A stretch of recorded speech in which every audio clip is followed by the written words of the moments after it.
Sometimes like all you want to do is run. Hear me out, hear me out. If all the things you never show, there are the things I want to know. Secrets start in your heart to slow. But if you don't want to tell me now, I guess I'll never know. Losing almost all my energy. It's getting hard to talk to you, and I'm the only one who speaks. It's all the things you never show. There are the things I want to know. Secrets start in your heart to slow. But if you don't want to tell me now, I guess I'll never know. Here we go. Okay, guys. Yes, here we go. Happy Sunday. Happy Father's Day to all the men out there. To be honest with you, I'm not going to lie. Normally, I know when it's Father's Day, and it was only at the end of my work day here that I finished doing it around 2. Anyways, then I was like, wait a second. Is it Father's Day today? So then I look at the calendar, because normally it's never this early. Usually it's always around like the 21st or that 19th area. But because the first fell on like right at the start of the month, all of a sudden at the end of the day, I'm like, well, dang, for Pete's sake, it's Father's Day. So at work, I was like, oh, my bad, I forgot. Anyways, so happy Father's Day to everybody. And even if you own just cats or dogs, happy Father's Day. Like I said to my husband, I was like, happy Father's Day from Bambi and Montana, our cats. Anyways, nice to see you guys. Charmaine's going to be here in just a little bit. I was debating on if I was going to do a live today, to be honest with you, because after work I was like waiting for a grocery order, and I like face planted on the pillow, and I was like, yeah, I need sleep because I had to work at 6 a.m. So anyways, so then I was like, husband, can you? Oh, which reminds me, somebody actually made a comment about that. They got nerve that they said, so they made a comment, something about like, why do you call him husband? Like, don't you basically almost just say like he has a name, use it, one of those type of comments. Let me just say this: mind your own business. My husband calls me baby. I call him baby. I call him my love. I call him husband. Very little do I ever say his name, Steve Austin, unless I'm introducing him to you guys or saying that. Other than that, when it comes to stuff like that, those comments just make me literally roll my eyes and LOL about stuff like that. I've always called him husband, like, meaning if I don't have an issue with it, then you shouldn't have an issue with it. And just mind your own business. I don't ever go into somebody's life. This comments sometimes that I see the stupidness of them, and that one was stupid.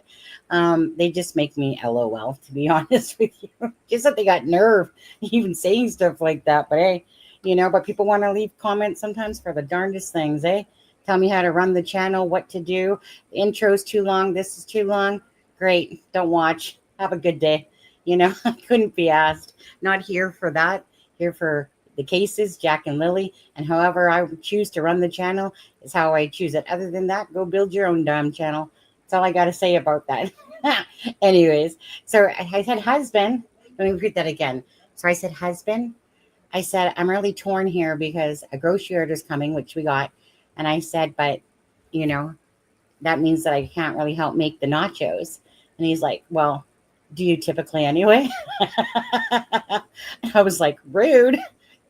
But typically a lot of times if I'm doing this many lives, then husband, well, he does a lot of the cooking half the time anyway, because every time him and his brother are very picky. But anyway, so husband made me some nachos just prior to the live. So I was sitting there like, okay, get that in, get that in. At least I'm not doing it during the live, where I'm just like trying to eat hot food a little bit instead of it being cold all the time. Anyways, Miss, were we on yesterday? Heck, I forget. Did we do a live yesterday? Did I do a live yesterday? No, I didn't do a live yesterday because I was at my twin sister's house down the road over there. That's what I was doing yesterday. I took the day off. Anyways, you guys, again, happy Father's Day. Nice to see you guys here. Charmaine will be here in just a little bit. Obviously, first and foremost, please, again, never do it for the sake of the channel. Always do it for Lily and Jack, for the murdered and the missing. Please hit that like button. Please hit that share button. And again, just bring more awareness always to the case, because we definitely know that the news starts to wafer off. Now, I do want to say something, and it's the fact that so Belinda had done an interview with CBC News, okay, and that was a couple of weeks ago. So she just let me know that will be airing on Wednesday. So wait for that to come out, because not only were they interviewing Belinda, they were also interviewing like Justin, like they were interviewing the family. There's Charmaine. I see her. One second. There she is. Hey, Charmaine. Hi. How are you? Let's try that again. I can hear you a little bit. Let's see that. Hi. Can you hear me? Barely, actually. Okay. I've got my mic turned down, so just give me a minute. That's better. Yeah, that's better. So as I was saying, Charmaine, so Belinda told me the other day that so they went around CBC News and was interviewing Daniel's family and Billy and possibly Malaya's mom and stuff like that as well. So we'll see how it all turns out. But apparently on Wednesday, Belinda told me that that's when it will be airing. She wasn't sure the exact time, but this was from a few weeks ago. And she finally just got word that it will be airing on Wednesday. So we'll see what that comes of that, right? Tell Ian happy Father's Day. Well, why is it taking so long for them to air an interview? Because I mean, things have kind of changed. I would think some certain things have changed since then. Yeah, I'm not sure. I guess we'll just have to wait and see how it all turns out. I mean, I guess still a lot of it is going to be the gist of the stuff, I suppose. I don't know. On there. But hi, who dis? Hi, Mama Angie. How are you? Kent, still awake. I see. Happy Father's Day to everyone. That's a father. You know what? Even mothers. You know what? Happy Mother's Day again. Why not? We deserve it too. No, just kidding. Well, we do. Streamlabs is in the house. Remember to use your punctuation, your dots properly, or it says that you're trying to drop a link. Hello, Stepha, lovely. Sunshine on a rainy day. Nice to see you guys. Sharon Parker's in the house. Hi, Carol. How are you? Lizette, Wendy.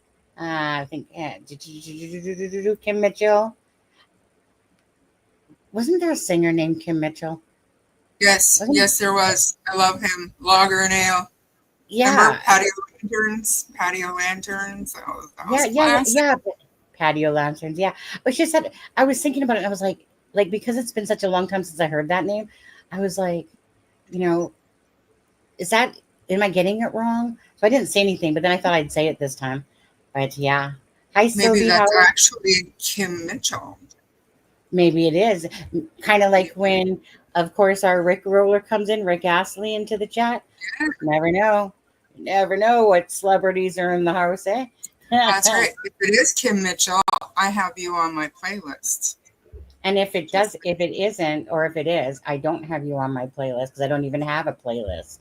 How about them? Well, I'm hoping that whoever it is just pretends that he's him. Yeah.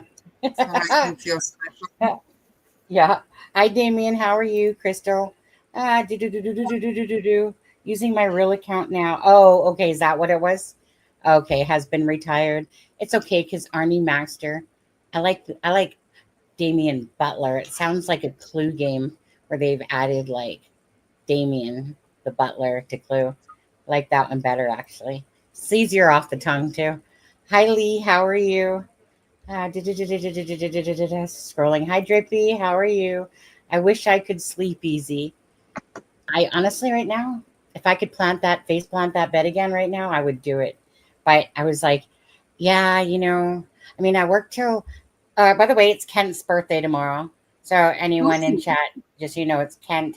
Yeah, apparently he's going to be turning 99 less 50 years. So 99 less 50. Do the math.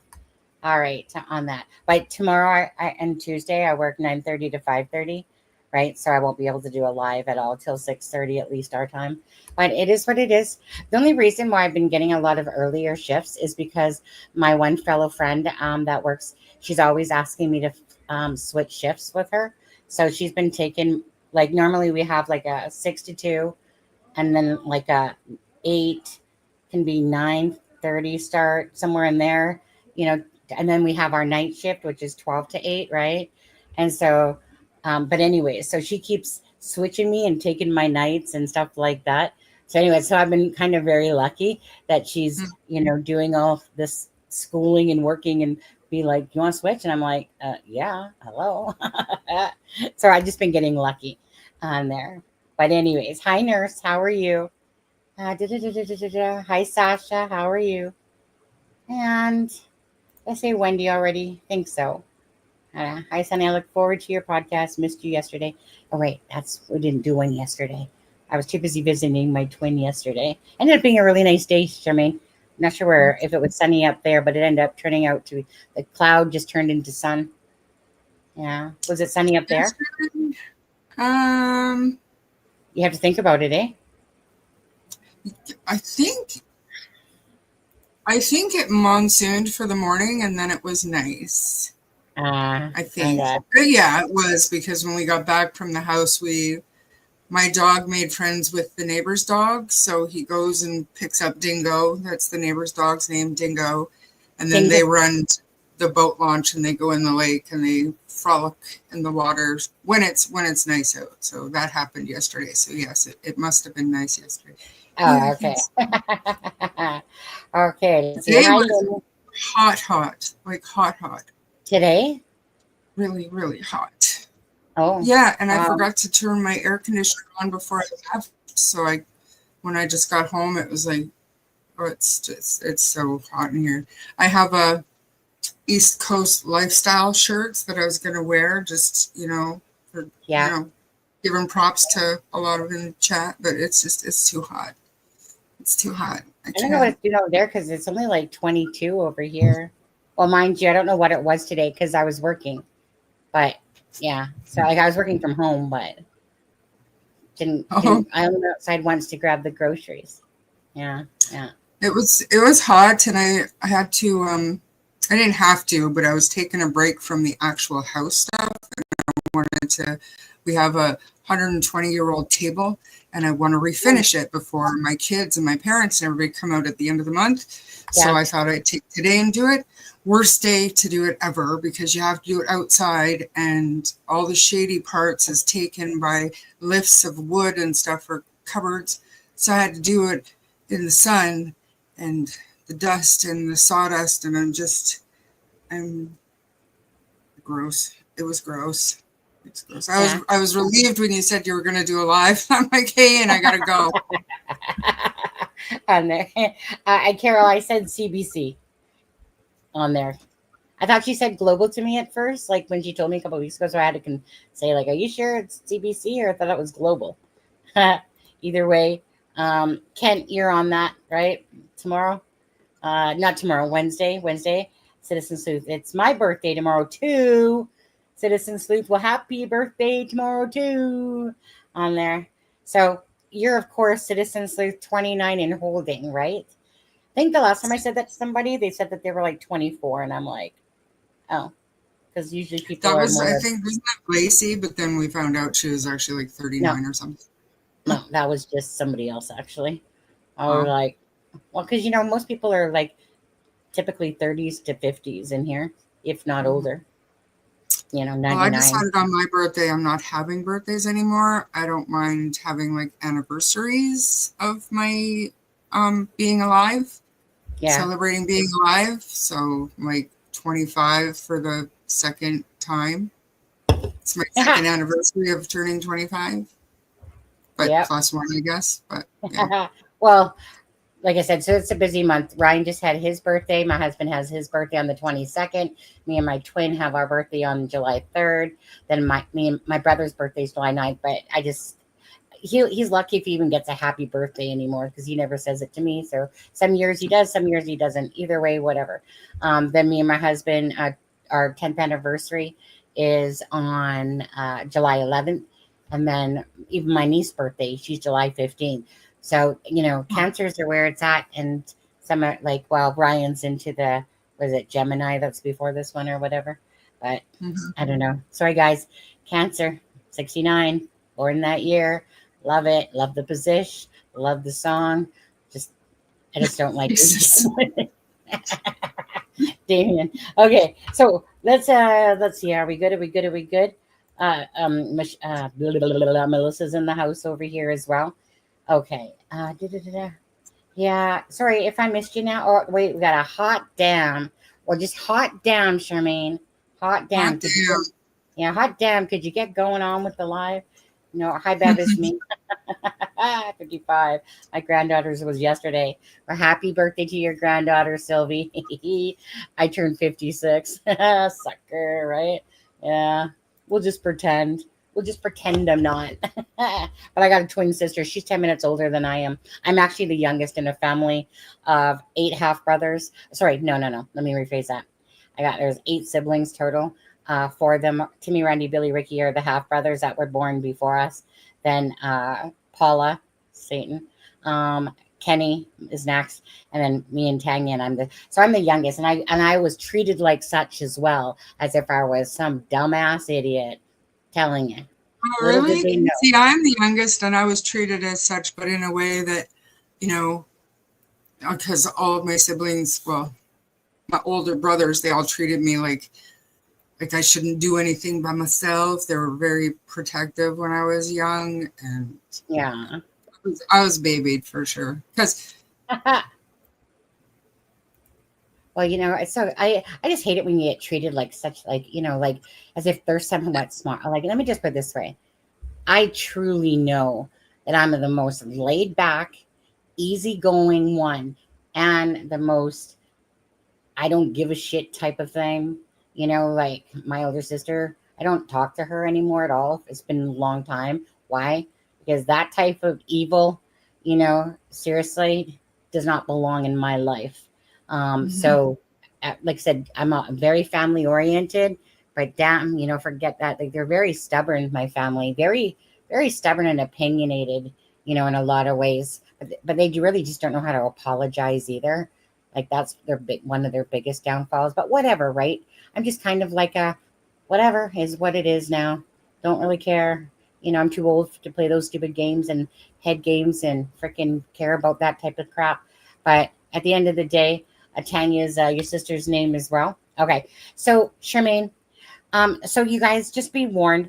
So there is somebody that's using my avatar and calling themselves it's a crime and shame as well.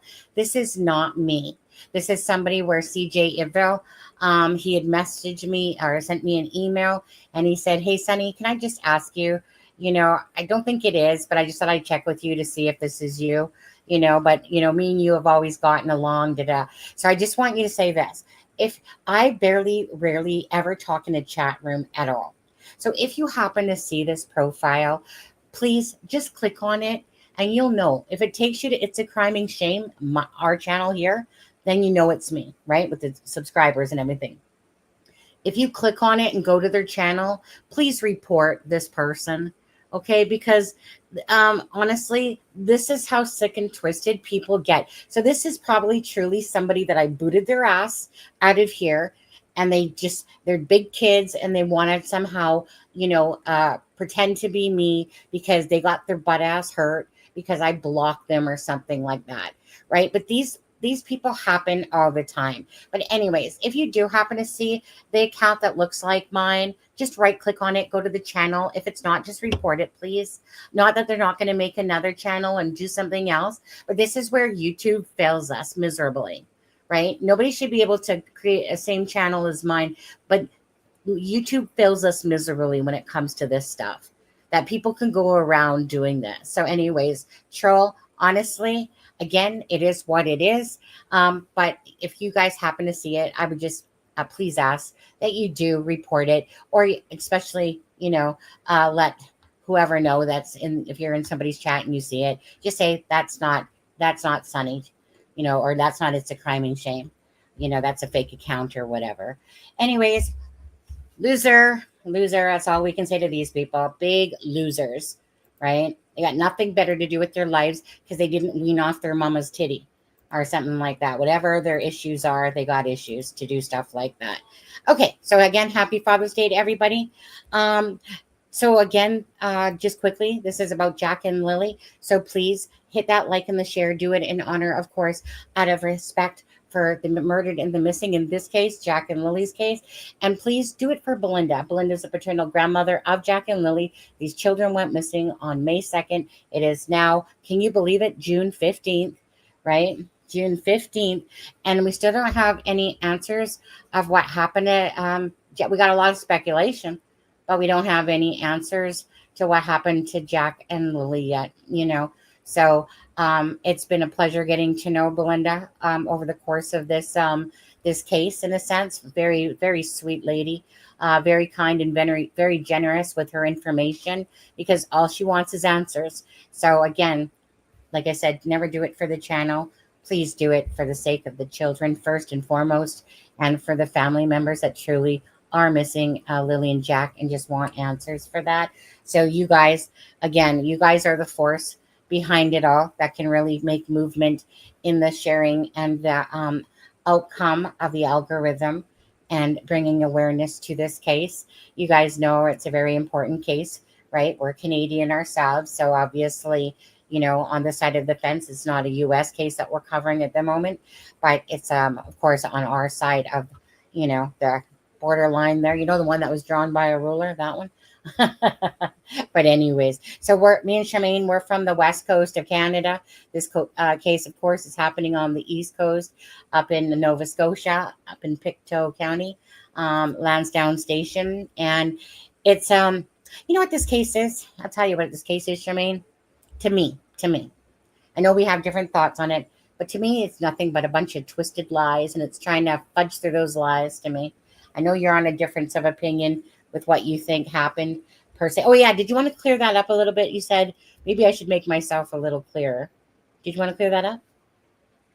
Yeah, like when I said abduction, stranger abduction, that to me means, and honestly to the police, that just means that a relative was involved in the abduction. I believe that it could be somebody the family knows. It could be, an uncle, just a friend of the family or something that the kids were comfortable with. It could be, but it could also be a stranger. But I just wanted to make that clear that I think that they were taken by somebody outside of the family. And I mean, every day I go over in my head when I'm sanding or painting or whatever, and I'm thinking about this because I don't think about much else lately. And it's the only thing that makes sense to me. Like, logically, to me, to have, this scenario where the kids are being hidden by family for whatever reason doesn't make sense to me. I can't connect those dots just because of how irrational it is. It's not that it's impossible, but in my mind, it's irrational.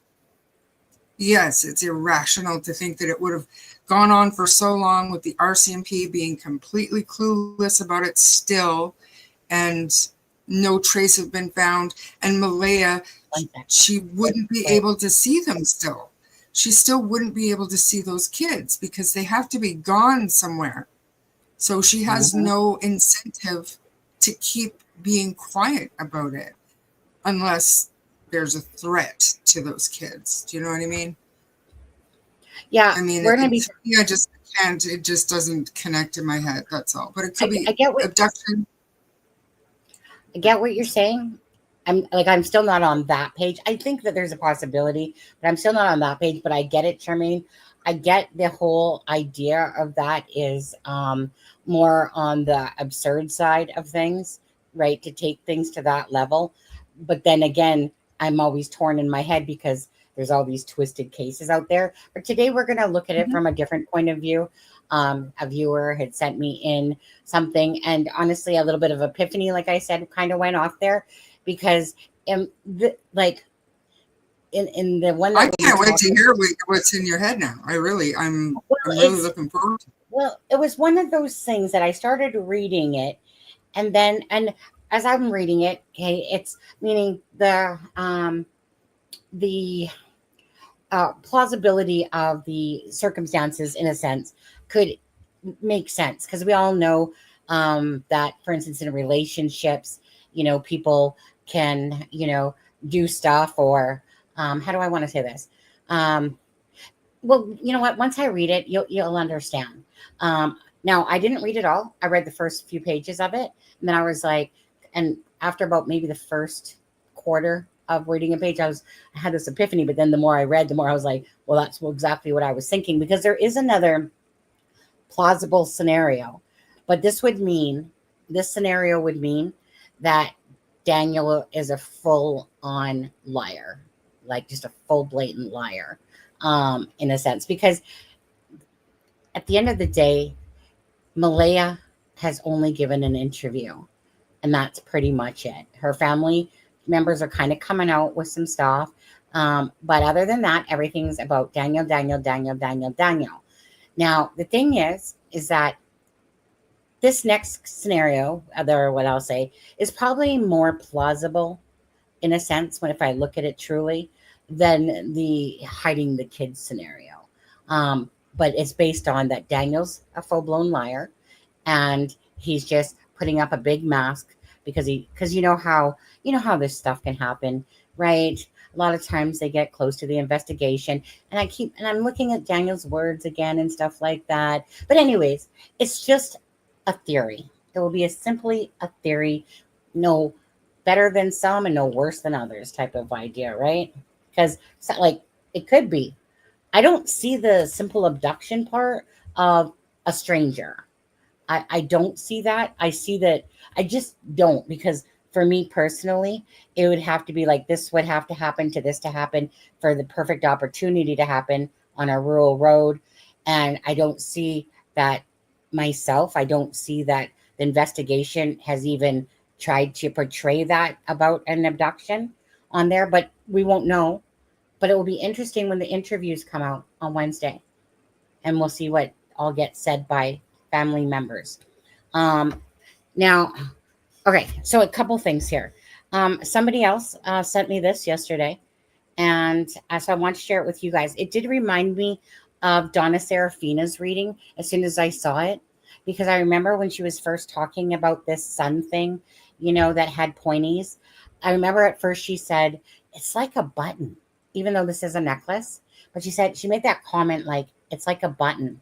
And then she kind of like, I don't know if it's some ride, if it's some, because all I know is like, kind of like, here's the design. But anyways, on this particular, so this is off of her Instagram, Malaya Brooks' Instagram page. And it says, the only thing I have left from my dad is the necklace he made me in jail by hand. I'll miss you, Daddy. Hopefully, this year will go by fast so I can see you again. Now, that was 519 weeks ago. Calculate that. I'm not sure. I have to sit there and divide it by 50, I guess 52 weeks in a year type of thing. But anyways, so if there's 552 weeks in a year, so 2, 4, 6, 8, 10, like 10 years ago, right? Okay. And another thing that I do want to say is, holy crap to the bullshit AI videos that are coming out with this case. Yeah, it's out of hand. It is out of hand. It's funny. When I was at my sister's yesterday, she was playing something on her phone, and she was laughing, and she's like, she like looks at me and she goes, you know what? Fuck these people in the AI bullshit, because she's literally watching this video where this woman's making herself look like she's touching a shark, right? Looks legit, looks real. And then this person kind of calls her out, and my sister's like seriously, you can't even tell anymore what is real and what's not. And it reminds me of some of these videos that I've been sent or some that I've watched. They're embellishing and they're adding information that's not true, right? And it's AI based. Even if it's the person talking, chances are a lot of these ones that they've inputted the shit into AI, but they're embellishing stuff. They're saying mistruths, about the case and making it seem like, like more sinister in certain ways than it is, or just adding a bunch of bullshit. And it's really disgusting. But so you guys have to use your own common sense, right, when you're watching these things, because AI, unfortunately, is ridiculously real. And when people are using AI and saying stuff, then it's just like, ooh, I didn't know that. I heard, so just be careful, okay, guys, when it comes to the AI, even if it's their voice. I mean, just think about it. If you haven't heard it, in certain things like about the investigation or about the search, the secondary search and stuff like that, just be wise and careful to what you're listening to, and just don't fall for that crap, okay? If you want the truth facts, come to this channel, right, Shemaine? Right, Shemaine? Absolutely. And I'd like Right. to say the one that Sonny sent me today, it was shocking. Or you sent it last night. It was shocking because it had in there that the police found evidence and it's been sent away for biological testing. And I'll tell you right now that had they found anything that was being sent away for testing, they would have told us that. They would have come out and said that. That's not something that they need to keep close to the vest. You know what I mean? Like, they're not lying to the public. And I keep saying that. They're not going to lie to the public. They will omit things. They will keep things back. But they're not going to come out and tell us lies, because it doesn't help their investigation whatsoever. They could if they wanted to. It's probably perfectly legal. But they're not going to. I believe they really want to find Jack and Lily and figure out what the heck happened here. But that AI one was really... It was really convincing because it had enough relevant truth in it. Right. And right. and if we hadn't been following so closely and had people, with their ear to the ground really close to what's happening, we might have fallen for it. Yeah, that was the Enigma. That was the video. The Enigma was what the channel was called. Now, I want to say, it was a good video in all. And but there was embellishment that's not true on there as well. Like maybe we wish it was all full of truthful facts, but it really wasn't. There was some definitely embellishment there going on, and I don't know if that's what the AI program wrote or if that's what they told it. I don't know. It's hard, but at the end of the day, still can't control what other channels do. Just have to be wise to the case, and simple as that. But it is really bad, and it's only going to get worse, to be honest with you. So, that one. Go ahead, Shemaine. No, Kent. Yeah, that one. The one Yeah, where Kent. it's the RCMP were seen carrying bags of evidence out. No, they weren't. No, they weren't. They just weren't. That's just not true. Yeah. So again, just be wise. If you honestly want, like I said, the facts of the case and no shit thrown out there for the sake of any sort of drive for the channel, we just do it with authenticness. And I don't usually use that word, being authentic. Well, I use authentic, but meaning we always do it just, here it is, like it or lump it. Here's the information. Take it as you want, but just knowing that that's the only thing we'll kind of put out there is just truthful facts. And if we are wrong on something that was said, then we just retract it. So, which reminds me, so I think I did this yesterday or the day before, but I can't remember, but I do need to retract this. So again, apparently on Facebook, if you do block somebody, you and the person don't see each other, but other people like myself, for instance, on Malaya's, I'll see her and Daniel, and I'll see the connection there still, because the block isn't between me and Daniel or me and Malaya, it's between Daniel and Malaya. So it will so other people can still see the heart and stuff like that, or the comments. So just so you know, so I need to retract that, because it's only because myself, I've blocked people on Facebook, and I don't see their stuff anymore. But Facebook and me, we don't really like each other a lot, to be honest, anymore. Ever since they changed up their thing, everything became hard to find on there. Honestly, they just gave me a headache. But so when I looked that up, I just, and I was reading about it, it made sense that other people can still see it. So Daniel had said that Malaya had blocked him and stuff like that.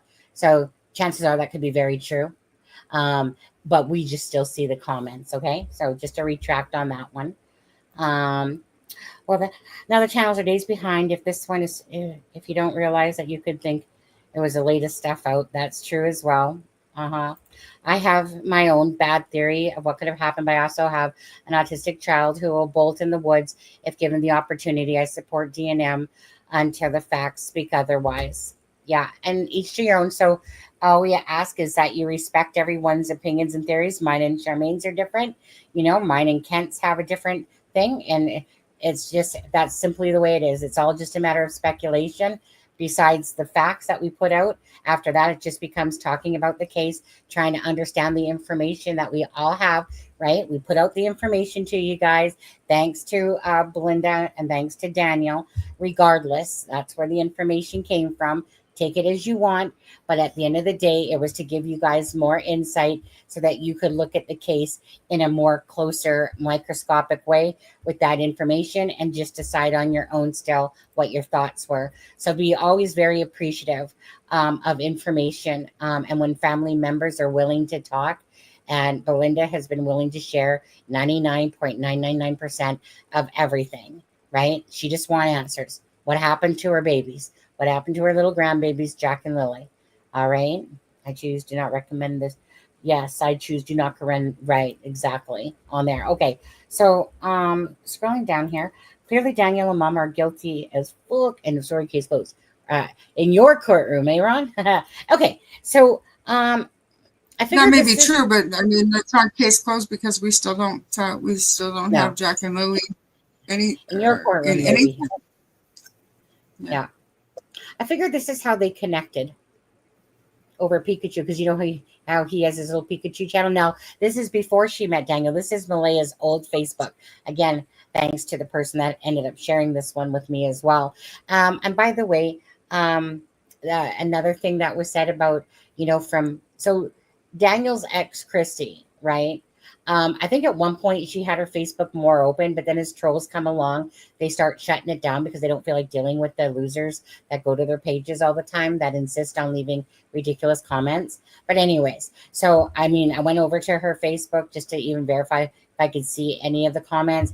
But so apparently, I know apparently she had said that, I think it was on Shania Speaks or something like that. I just remember watching it, and she was showing the page one day and showing comments on it and saying that, basically like Daniel, would never harm his children. He's like basically, a sweet guy type of idea.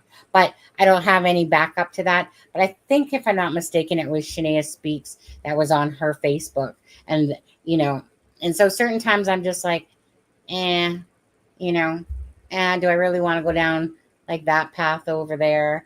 But sometimes I regret it as well. Okay.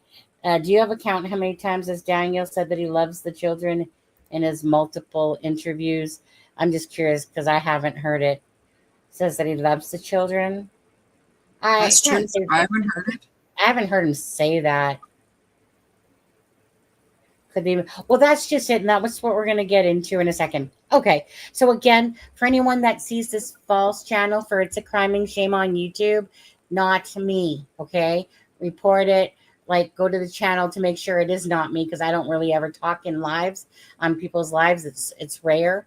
But anyways, if you right click and hit go to channel, then if it takes you to anybody but this channel, it's a fraudulent account. So this person says to CJ, says, I'm grateful that CJ actually messaged me and didn't take it as fact, because me and CJ have never had an issue, at all. And so, I like him, he likes this channel type of thing. And it's all about, caring, wanting positiveness when it comes to the channel, the chat and stuff like that. And people just caring about the case and each other and not having trolls. I don't put up with that at all in this channel. And he's the same way. So it's just, if you do happen to see someone has It's a Crime and Shame, just right click, go to the channel. If it's not this channel, then please report that person. I know that they're just going to make up another one, but this is where YouTube fails us miserably, to be honest with you. But whatever, it is what it is.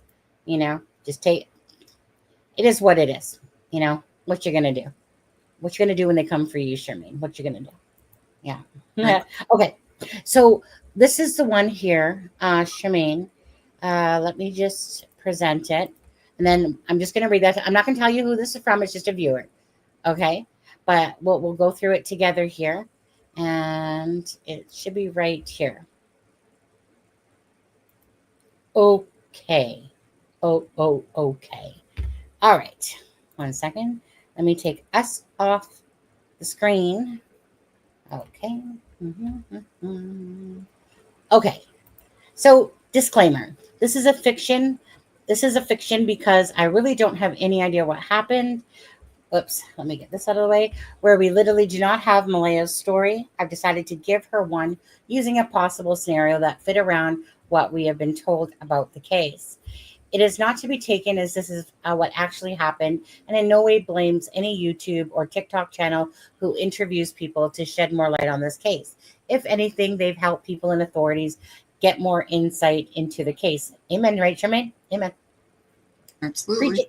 Absolutely. Basically, I just wanted to put my thoughts down on paper and share it with someone who cared about the case. Thank you very much for sharing. Here we go. So, leading up to the children going missing, it was far from good times for Malaya and Daniel. Daniel was under a lot of financial pressure with his shifts whittled down to 1 day a week. He had 2 stepchildren and a baby he felt responsible for. Daniel, who wanted to see himself as the family protector, was taking major ego blows for the financial situation.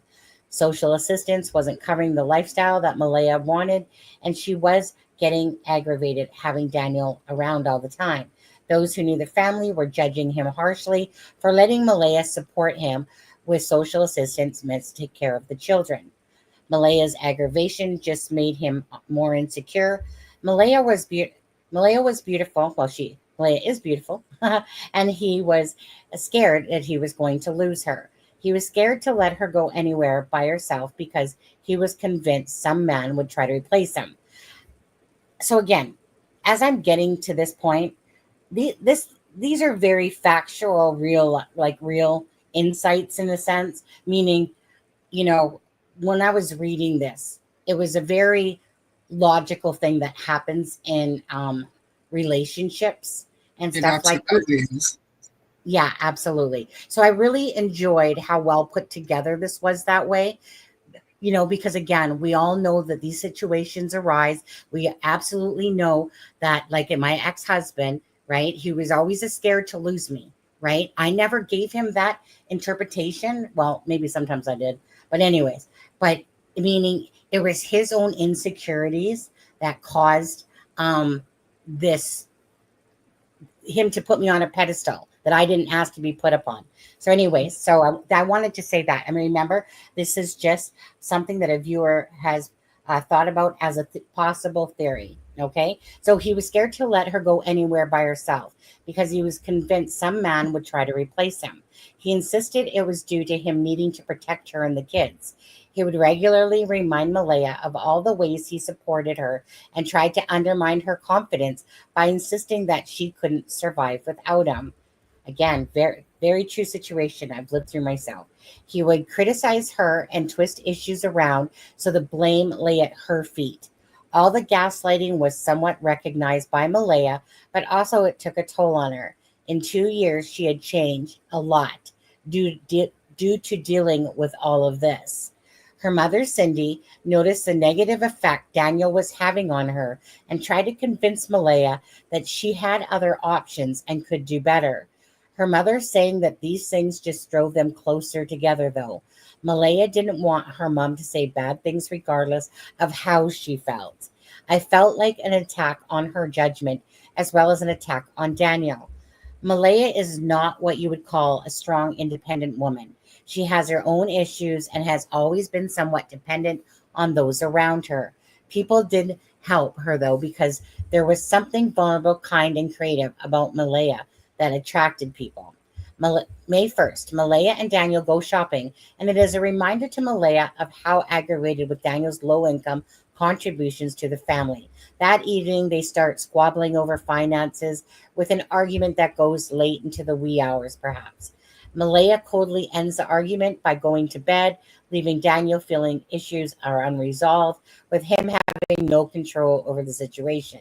He spirals, and in a moment of disassociation, he punishes Malaya by harming Jack and Lily in a way that leaves little evidence, likely smothering.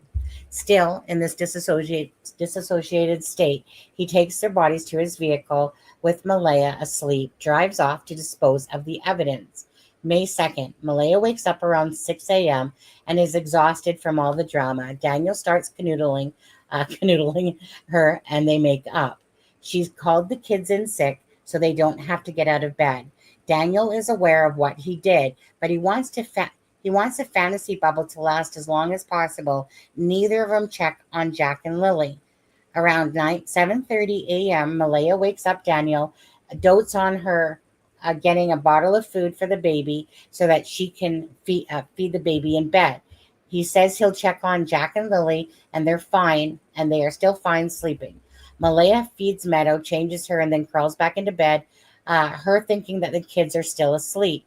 She is very content that this is Daniel she loves, the one who makes her feel like the center of the world.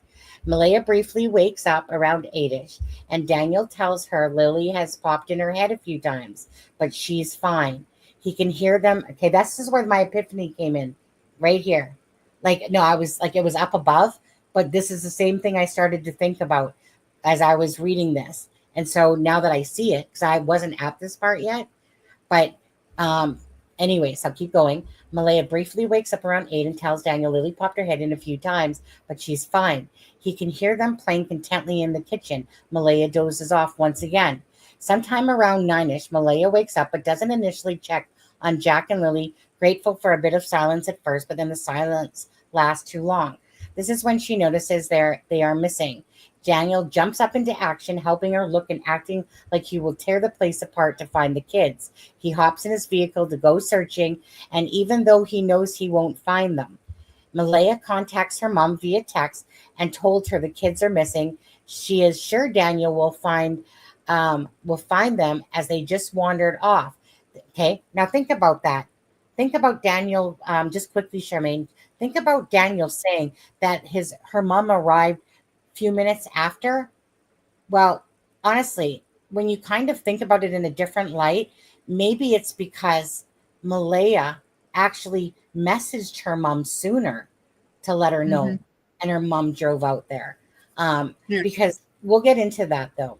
So Daniel, let's see, jumps back into actor. Malaya contacts her mom via text. Told the kids are missing. She is sure Daniel will find them as they just wandered off.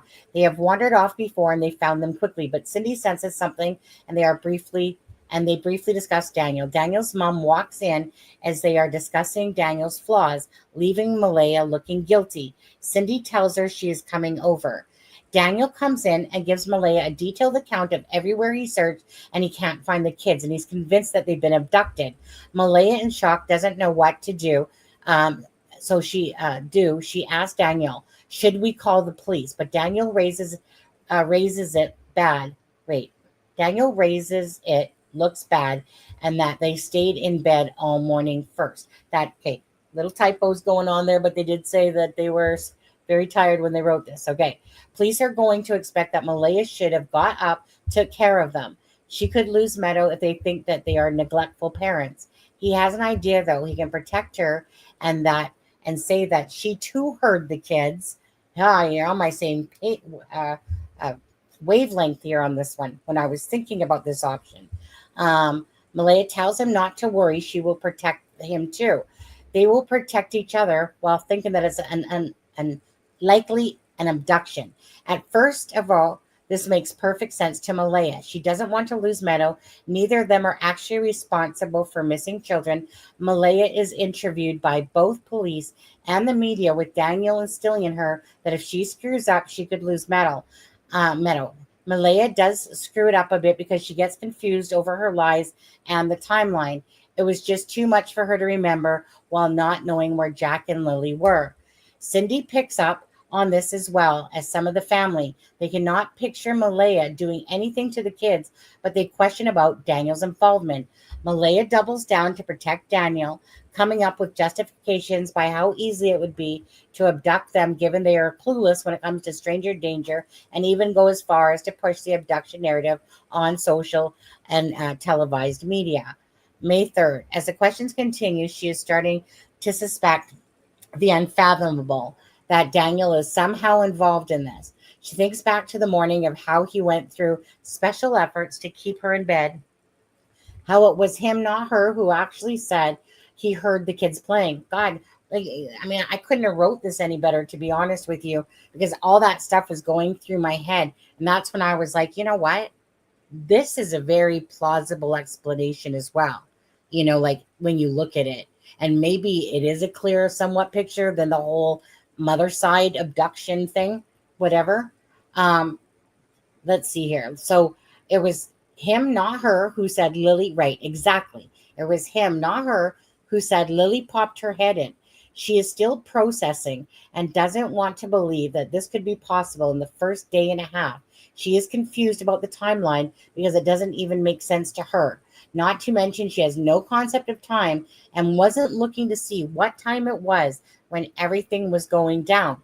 She is torn because she doesn't want to accuse without proof.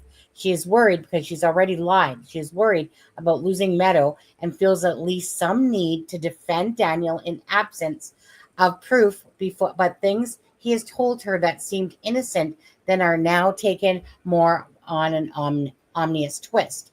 Malaya agrees to go to the cousin Logan's while still in the state of processing despite her growing suspicions. Daniel manipulated Logan into thinking that Malaya's mom, not himself, who is the toxic one. A mom he would like nothing more than to protect, cough, isolate. Malaya because he sees her as a threat to the relationship. Later, this prompts Logan to contact Malaya while unwillingly helping Daniel stay in her sphere and even defending Daniel on YouTube, much like how Malaya was initially driven to protect Daniel over the abduction narrative. Unlike Malaya, her mom has no qualms about accusing Daniel of having something to do with it. Malaya's mom is a DV survivor and, with also working in the health industry, knows the signs of psychological abuse when she sees them. So then happens the big family blowout with Logan's mom, her aunt pitted against Malaya's mom in an altercation so big it draws police presence. Malaya's mom gets her alone, gives her a reality check she needs because she doubts herself so badly after having a narcissist gaslighter for 2 years, making her feel crazy. Cindy is like, you need to come with me, baby girl. Mama needs to get you out of this toxic environment with likely criminal activity going on. Cindy has just given Malaya a nudge because she was on the cusp of reality crashing in around her. Malaya cuts off contact with everyone shortly after making it to her mama's home because she is broken over what looks like to be an unaliving of her 2 children and realizing that she was dating a monster that she only thought she knew. Nothing she thought she knew was real, and it was devastating in itself. But to make this far, far worse, she put her kids in a sphere of influence. All she has is Meadow now. Her mom goes into mom mode, assisting her with contacting the police and Children's Aid, CPS, to get the investigations into Daniel rolling. She is also getting Malaya into emergency counseling for psychological abuse and grieving counseling, while also contacting a lawyer to protect the custody of Meadow and potential wrongdoing. Wrongdoing Malaya did while trying to believe Daniel. All professionalisms and authorities are telling Malaya to worry about Malaya and her baby right now. Ignore all the gossip, online chatter, limit your contact with others until you at least feel more healed and have some sense of what is real and what is not. Don't do anything that will jeopardize the investigation, like spill the beans to the media while they are trying to get Daniel to think that they are his buddy and believe him. The truth will come out eventually. Don't let people pressure you into doing something unwise. The psychiatrist she is seeing is telling her to cut off all contact with Daniel, because that is what you do with someone who was suspected narcissistic personality disorder. She can't even contact anyone he is connected with, because he will try to get her through them. Daniel hoped his efforts supposedly looking for the kids would win her back. She needs to wipe the existence from this monster from his life to try to eliminate some of the pain she feels. No pictures, no association. She changes her Facebook relationship, all while feeling a mixture of pain, grief, anger, and self-blame. Much like Dylan Eller's mom, every little thing she does draws suspicion from those who have leapt to judgments in absence of answers. Child's Aid won't let Daniel see any of his kids, and he doesn't have a problem making Malaya feel guilty about that or using the media to garner sympathy for him. Daniel is the victim in his mind, so put it out there publicly. When this was all failing and he was feeling no control, he went to YouTubers to push his narrative to get some sense of feeling in control back. With narrative, he once again punishes Malaya, because this is what he does. He plays the hero victim. He tossed her under the bus, saying what a horrible mother she is, and making her out that he, not her, did all the parenting of Jack and Lily, despite it being a job he obviously failed at if they went missing. You would think he would get that, but he knows they didn't go missing, so he doesn't see that as a failure. He does all this while saying he wants her back. He tried to manipulate the content creators into feeling, damn it, Charmaine, were we being manipulated? Damn it. I told you that. I told you we were. We'll talk about that in a minute, eh?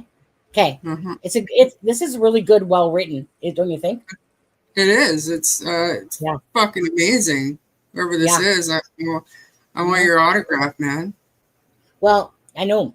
And we're going to get into this, to be honest with you, because my epiphany hit near the top, and all I pictured was this scenario after the fact. And so now it's almost like going, dang, like sometimes it just, again, like kind of like at first, well, actually, let's finish reading it and then we'll get back into the talking about it. I mean, I don't know that the viewer wants me to say their name on here. But anyways, if they do, I have no problem saying it if they want me to. If not, I'm just going to keep it as a viewer. He tossed her under the bus, saying this. Okay, he does this all while saying he wants her back. He tried to manipulate the content creators. Right. After all, it was him who ran through the rivers and almost died, because he could have slipped on a rock, and he did it all for the kids, not for himself. He is out there looking for kids. He knows, aren't they? He is the hero and the victim here. Malaya should want him back after risking his life by crossing a little stream with some slimy rocks on the bed. She would want him back because, as he reminds her, as he often does, she is inadequate parent and needs him, while dismissing she raised the children pre-Daniel. It's just fine. He even promises things like he will go back to how they were at the start, when he was the love bombing her as narcissists do. Absolutely.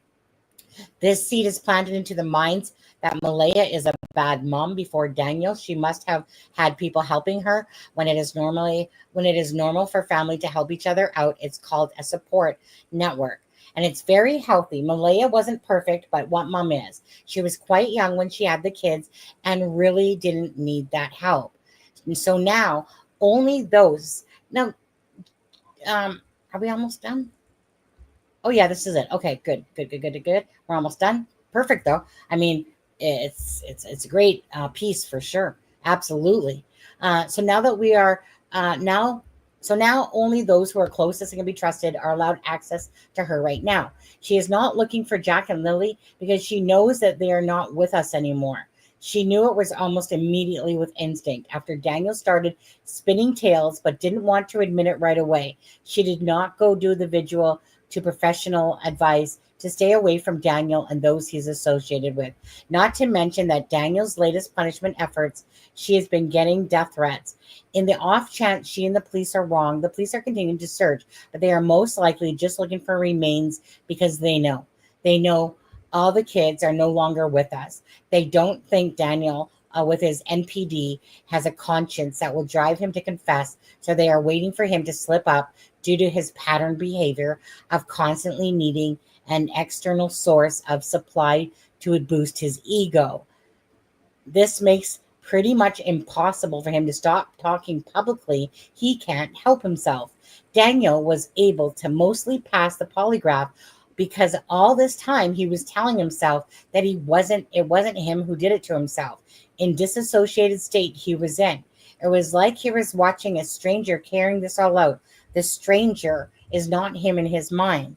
From the start, Daniel has been crafting a facade. He wants the world to see on his dutiful stepdad committed to finding the children and the loving husband that he just wants Malaya back. Despite what he did, he feels all the suspicion being placed on him and makes him a victim. All right. I mean, honestly, Charmaine, you go ahead first. Because Take out the missing kids, but the relationship dynamic that this individual explained was literally my life for 20 years. So it's clear that this person has experience in that. I can relate. You throw in the missing kids part, like, and I mean, I always said that this was what Daniel was telling me was Daniel's truth. I believed that he was telling me the truth as he saw things. But I also told Sonny outside of live streams that he was manipulative. He was talking to other people too. And it just so happened that it seemed like him talking to YouTubers and to other people ramped up a lot when they started that second search. Like he needed to get supporters behind him just in case they found something. It's, you know what I mean? Like it was at first when I was talking to him, totally oblivious. I was just taking in everything he was telling me. But as the days went on, after all the hoopla on YouTube died down a little bit and I really started thinking about it, my opinion of the guy changed drastically. But I mean, this whole thing makes sense. And it never occurred to me that Malaya didn't hear them. But it's totally possible. It did when I started reading this. Absolutely. It's like this big thing went off in my head and I'm like, wait a second. And this is before you read this. I was like, wait a second. Maybe this is why Malaya's interview was so bad. And that's why she left the next day. Because, and I don't know where I heard this from or got this from, but where is it that Daniel said that Malaya used his phone? Like, wouldn't that look like the cat's ass that Malaya's using his phone or whatever? But anyways, and then I don't think he did. I think people got that from when he told me that he has emails on his phone to show that the school was called. So the email his email might have been the contact email. So when they call into school, they get an email confirmation. So I'm pretty sure that's where people are getting that from. But so after reading this, and like I said, kind of have my epiphany, I thought to myself, like I said, Charmaine, I was like, you know what? Maybe that's why is only Daniel talking about Lily coming into the room. And he's the one. Because maybe he had just, like Malaya just kind of went along with the fact that he said that he heard the kids in the room and totally contrived this.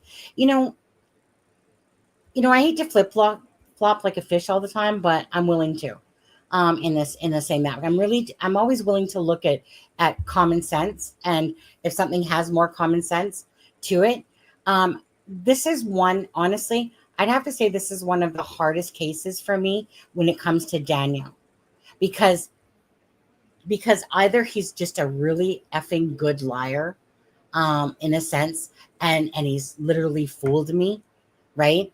Like, always still questionable, but still, I've always leaned towards wanting to believe him, because trust me, people, cancers do want to see the best in everyone first, but I also like to, look at everything. But I'll tell you, if he's done me one over, I got to give that man credit, because it's very rare that I don't have like I don't see something through shit.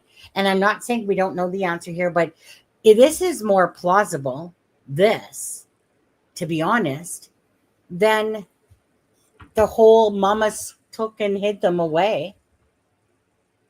This is more plausible that he hypothetically, allegedly, whatever, had done something, because just when you look back at his words, everything that he says is how grandiose he is and how shitty she is. I was in a relationship too, and me and Charmaine know this crap, okay? So when I was in my first abusive relationship, I was always told that nobody else would love me, right? That and everything he could do to try to control me, okay? And he was abusive. Very abusive, as a matter of fact. Now, I, of course, still knew that this wasn't true, but my stupid self said, but you love him, but you love him, right? So it's kind of like I just kept making up excuses and excuses. And I would sit there and lie when somebody said, like, what happened to your eye? Walked into a freaking wall. What do you think happened? Duh, right? Meanwhile, it was more like a foot went into my eye, or when I couldn't walk for a week, right? It's because I got a Charlie horse so bad that he gave me, or when he tried to smother me with a pillow and stuff. I could go on, throw me into the bathtub. What else, right? And yet I stood by it, right? Because, I know his words weren't true, but he kept telling me that nobody else is going to love you, like I do, and blah, blah, blah, blah, blah. I was 15 to 26 during that relationship, okay, guys? But so meaning, and then just in time, even on the internet, I met a full-on narcissist, full-on freaking whatever freaking categories, what do they call them, clusters? I swear to God, this guy hit them all. I learned a lot about narcissists, gaslighting, and all that stuff. So I totally understand it. This article that is done is an absolute representation of stuff that truly does happen. But most times it doesn't lead to taking the lives of a couple of babies in this. But Charmaine, when you kind of go through this all, I think about, okay, let's take it back to the start again, right? Daniel's the one portraying that all this information, that Malay is just standing there. Malay is not doing anything, right? That his mom comes out and his mom thinks that whatever, right? Now, I talked to Belinda today, and I asked her to ask Daniel, could you ask Daniel if by chance Janie had heard the kids out, and is that why Malaya is saying that? She had asked Daniel, and Daniel said his comment basically was that she might have heard something. She thought she might have heard something, and the dog barked a couple times. But Belinda said to me, but that's not what he told me. What he told me was the dog wasn't barking, that there was no barking, there was no hearing the kids type of thing, right? And I was like, oh, really? So sometimes like that, when I'm having a conversation with Belinda, a little bit more information kind of comes out. And it's not because she's not thinking to tell it. It's just that sometimes you need to ask things. And then all of a sudden her memory jogs from the third when she was literally on the property. So, but think about that, Charmaine, that really Daniel's contrived this whole story. And that's why he's the one that saw Lily. Because I said to Belinda, this doesn't make sense to me. There's no way in heck, if Daniel's facing the door and Malaya's back is to the door because baby meadows say in between them or something, there's no way in heck you can tell me that mother is so deep in sleep when a baby's there and she's woke up at 6 o'clock in the morning and she's in such a deep sleep that she doesn't hear Lily, at least hear her voice, right? As Daniel says that he's telling her to be quiet because baby Meadow needs to sleep. So it almost is like that almost like it could be that he's controlled this narrative and she just said it. And that's what probably why, perhaps, is that her interview was so off and it sounds like such a lie, because it is, because she knows the truth in a sense about, like, that she truly didn't hear the kids and Daniel's just kind of making it up. And I think that her mom actually came, perhaps now when you look at it, a possibility, okay guys, possibility that the mom, Cindy, actually came because Malaya had freaking texted her, because she probably had this weird ass feeling and her mom freaking came out, and that's why she is. But Daniel, in all his messages, it's like he's cutting her down, cutting her down, cutting her down. I'm the best, I'm the greatest, I'm the one that does everything, I'm do this, right? That's exactly what that type of, like, a personality does, that crap. Exactly. Beats you down, makes you feel like you're the fucked up one, makes you feel like, I do everything for you, you're unappreciative. Like, even Belinda said, like, she was shocked when I think of all these things, Charmaine, that Belinda was shocked to see how she was living, and that as soon as she met Daniel, it's like she started pushing away, from Belinda, and that she started pushing away. And Daniel's side of the story, his perspective is that Malaya wanted to disconnect from her family. That's right. If this is at all accurate, that's what they do. That's how they do it.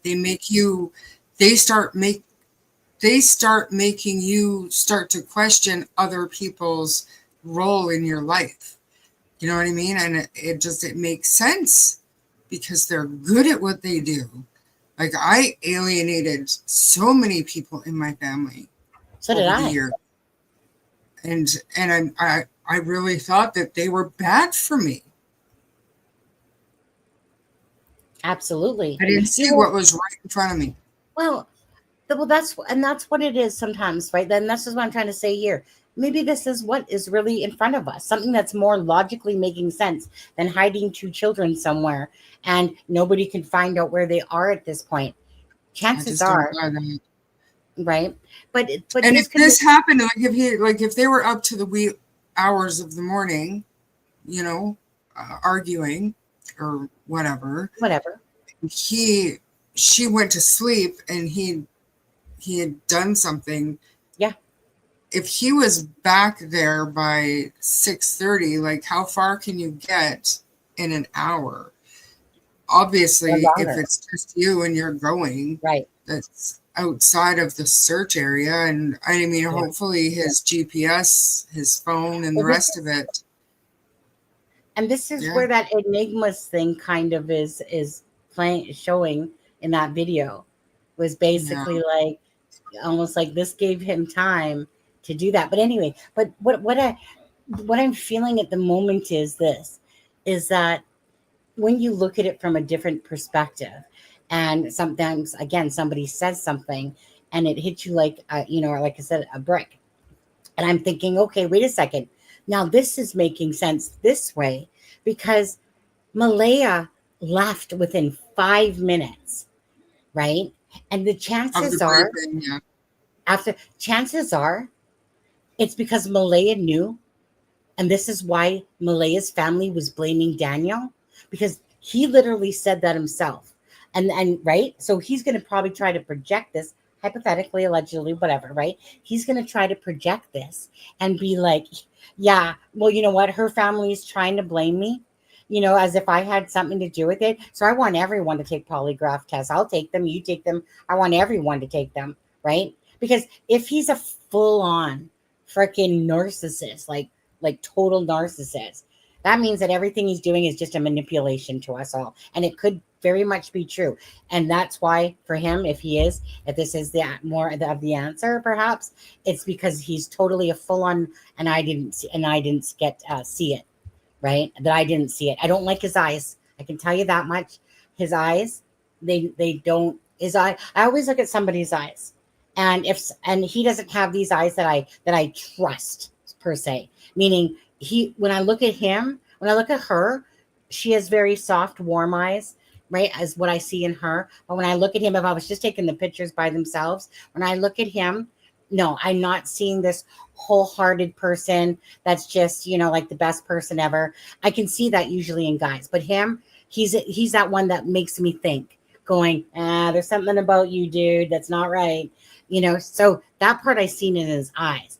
But again, if all this is bullshit, then dude, you got me. You got me on all this bullshit, because I didn't think someone then could bullshit this much, in a sense, honestly. And keep maybe it up. And, but it is true that he has the same kind of spiel whenever he talks to the media. There's not a whole lot of new information that comes out of him. right. Whether or not that just means he's good at memorizing stuff, or do you know what I mean? Like,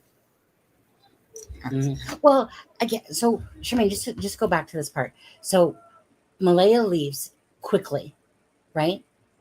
He tells us, because we're only hearing from him.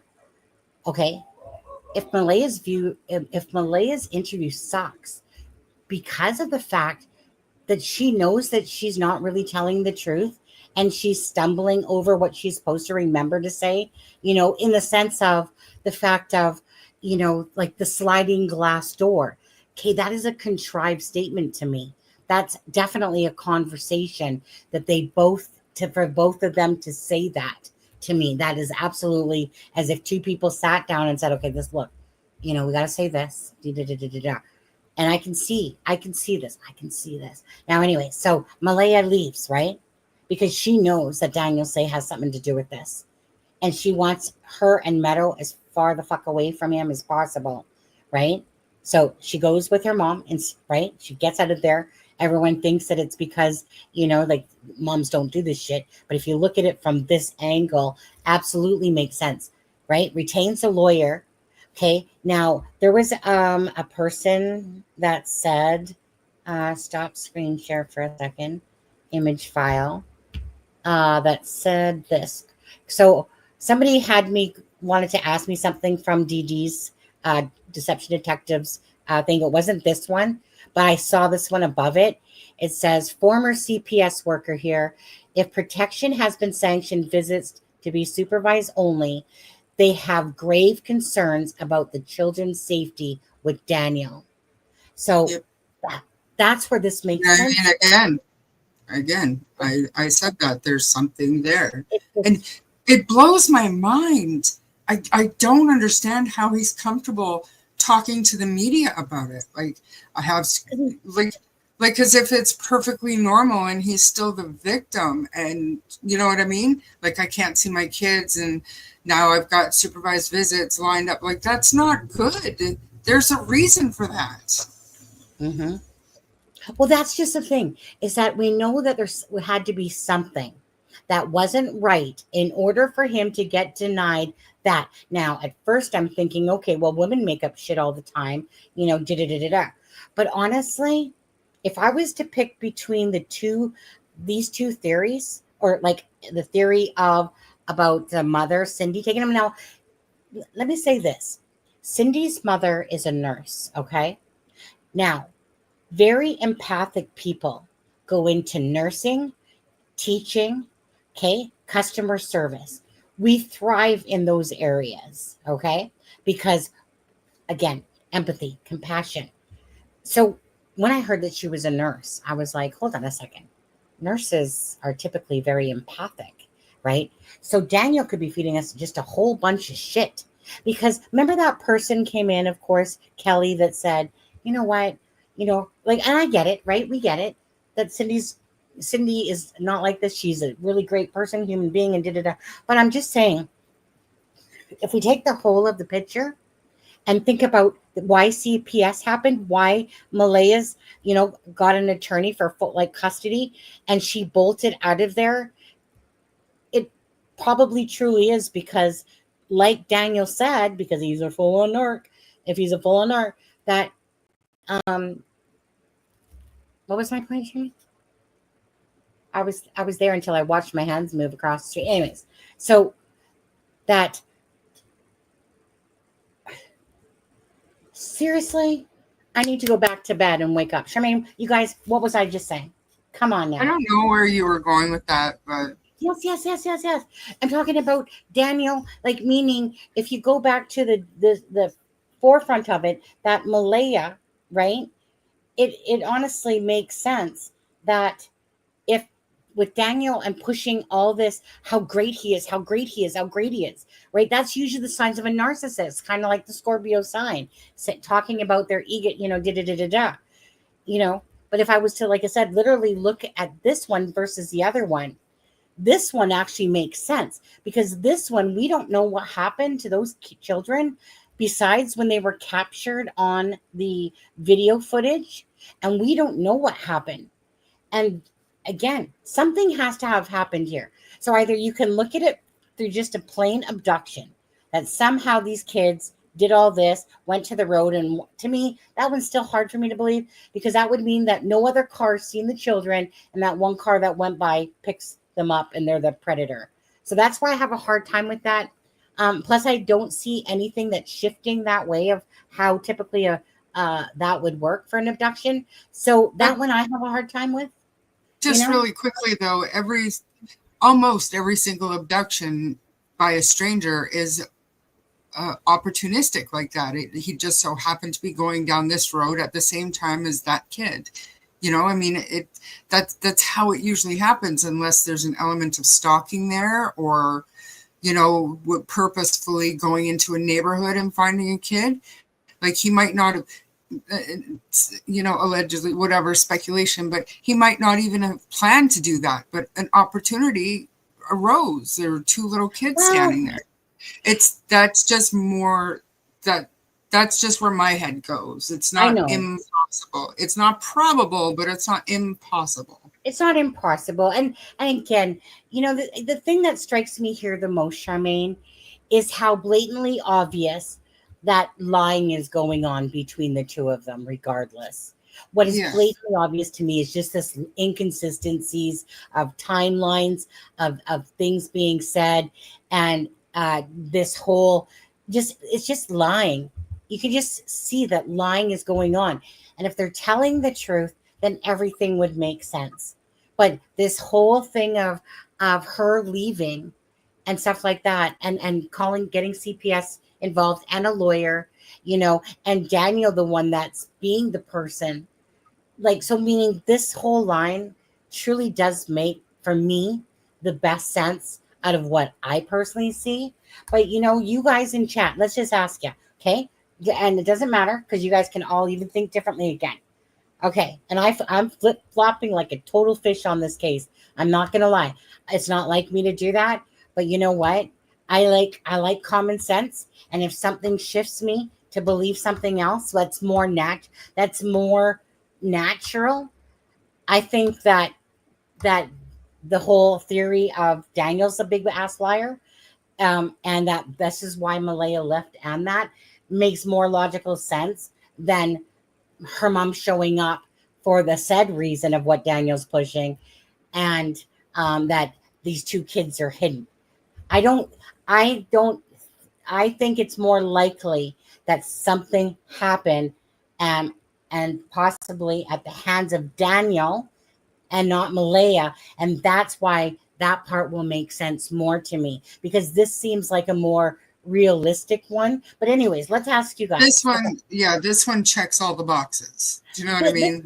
This one comes off like, because Charmaine, right, it comes off like the other one is definitely more out there. Okay, it's more out there. But I was looking for alignment of the information we have, right? And so when it was said, like when Sloan said it, okay, right? Like, hey, these are all kind of lining up. But that was because I was too busy, I wouldn't want to say too busy, but I was too busy in a sense believing more of what Daniel was saying, because he's the one talking. And why would he do all this lying? Why would he make himself look like a total a-hole on TV and stuff like that?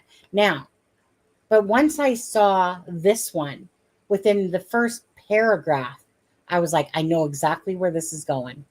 And you know what? It sounds very like a smoother, logical line than It just seemed like a more flowing. everything that we're hearing is Daniel, Daniel, Daniel. He is pushing the strongest narrative, but it's the things he's saying, right, that are just like sore red thumbs.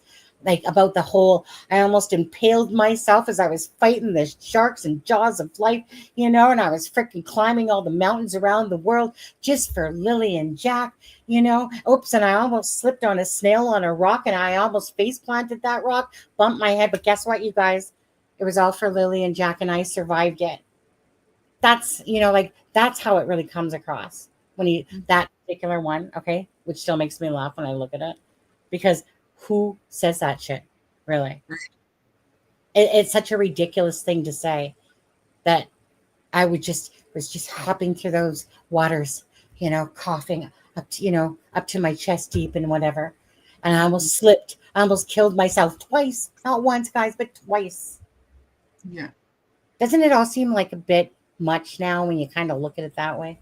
I mean, it felt like a bit much the day of, you know what I mean? That stuff. And I couldn't wrap my head around who says that stuff and thinks it's okay. Right. It was very juvenile to me. What was your exact word, Charmaine? That fucking asshole is lying to me. Something like that. Close to that. That fucking asshole is lying to me. No, I said, I think he might be manipulating me. Pretty sure that wasn't the word fucking in there. Probably.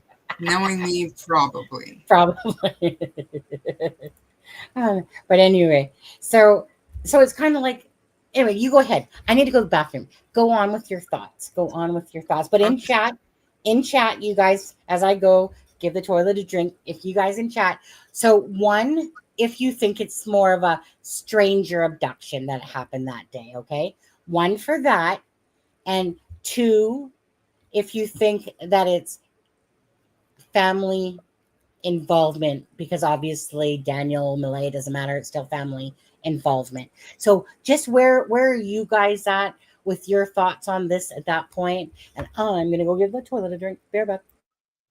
I'm going to go back a little bit because I know I'm not here to convince anybody, because obviously Sunny and I are back and forth on this case at all. But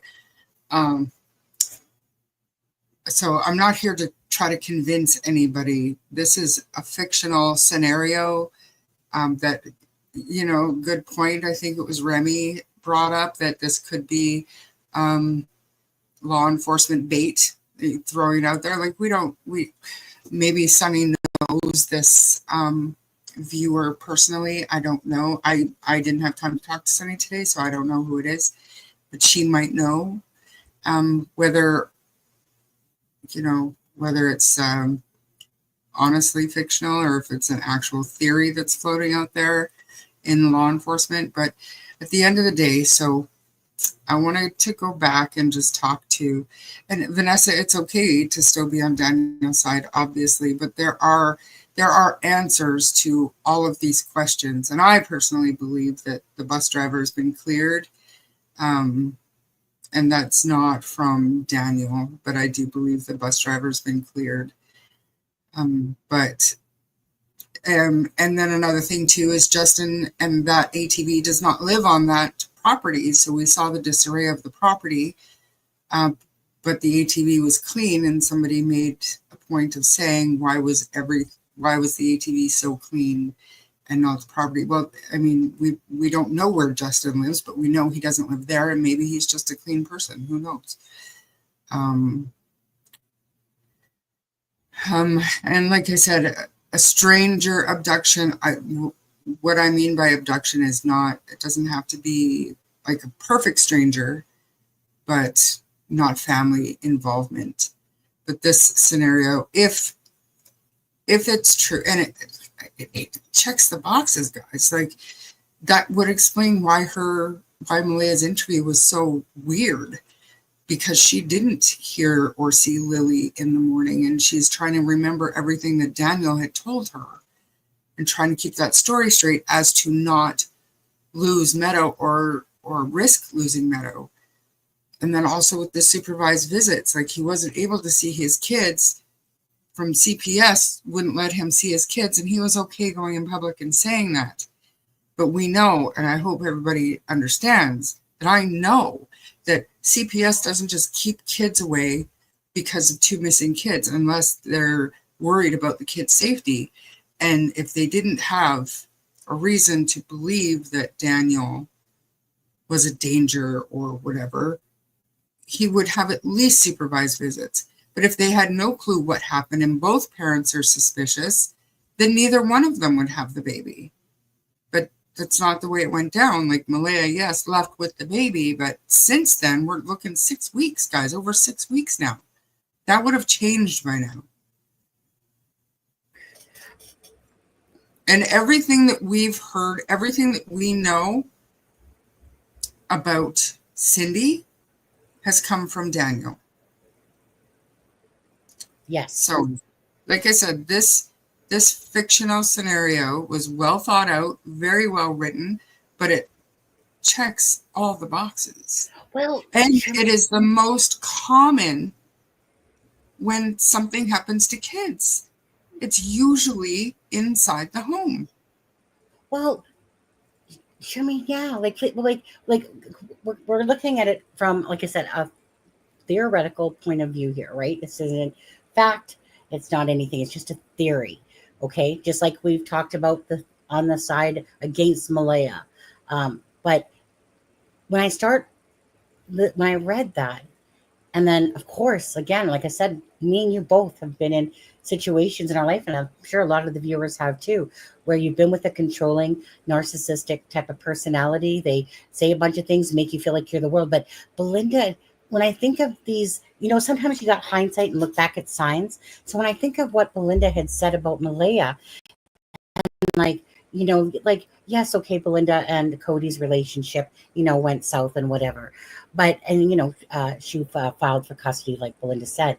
But when I'm sitting here thinking about how the kids, they look so happy, the pictures that Belinda's showing, and Malaya too. And she was saying, and Belinda's saying that Malaya, it was like this gift that she was meant to be a mother. And then she says that everything changed once she met Daniel. And then she saw where they lived, and she couldn't believe it, And so, this could be very well true. Like what I said, when you look in hindsight at the situation, and so now that I think about some of the things that he's even said, right, in the conversations to you, and then it makes you almost want to go over it again, like certain things that he said. Charmaine, do you want to say anything? If you look at it from a different point of view, and like days after this, and once everything on YouTube kind of calmed down and people started reaching out to me, and I learned kind of the timeline of him talking to other people. If you look at all of this from that viewpoint, it can be taken differently for sure. Well, absolutely. And so this is food for thought a lot, right? It's just food for thought. It's healthy speculation, and we're doing it as respectfully as possible. We talked about Malaya's side. We've talked about abduction side. Vanessa, I agree with Kent. So if nobody did a crime, then where are the kids? Because they're certainly not in the woods. At least they're not in the woods that they could find. So I'm curious. And even if they're not, I mean, there was a crime. There was a crime because 2 little kids are missing. So no matter how they went missing, whether grandma has them or not, that's still a crime. Because of all the resources and the search and everything else that people are going through on the ground there, that is a crime. To keep that from the RCMP, to allow this to continue, is a crime. So yes, there's a crime. Mm-hmm. Absolutely. Okay. So let's look at these again, and some of these ones. I'm not gonna go through your comment, Charmaine. I'm just gonna try to go through his. So I appreciate that. Yeah, I appreciate that. I appreciate the support. I truly do, but I happily decline due to the YouTube not having laws or guidelines that are enforced, like the news networks. I've had many channels, blah, blah, blah, millions, right? So again, I've had many channels that have millions of subscribers ask me, and I decline. Thank you for reaching out though. No problem. You could try reaching out to Malaya, but her mother basically holds her hostage. She makes everyone for her, I guess, whatever that bad sentence says, tells media to leave and says Malaya is not doing media. They have a lawyer. That's the chief's brother from the reserve, and she belongs to. Lily and Jack were granted as soon as the disappearance happened, but were denied multiple times in the past. Meadow was not granted status. Sounds very strange. Okay, hold on. I got to go to the next one. I only wish I could tell you the fine details surrounding Malaya and her family and the disappearance. I'll let you know that Malaya was set to stay with me and the baby to leave with my cousin. But 5 minutes alone with her mother after the first search briefing, Malaya completely changed. She couldn't even look at me. Well, hence I wonder if the speculation on this one, this theory is plausible, well, obviously I wouldn't be able to look at my partner either, to be honest with you, if this is has any sort of perhaps truth at all to it. She couldn't even look at me. An hour before this, Malaya told RCMP that she felt the happiest and safest with me. It was a different Malaya. Okay. I will add some more info into the story. We lived in Truro. We lived in Truro. We moved so she could get away from her mother. Malaya couldn't stand being around her anymore. Malaya asked me many times recently in the last few months if she should cut off her mother from her life. I also said, no, that's your mother. Okay. Lily always tried to take her backpack outside because it was her play backpack. My other daughter, which is 8, taught her to do that with me. All the kids would play treasure hunt outside. Now remember, he was taking away access from those kids as well.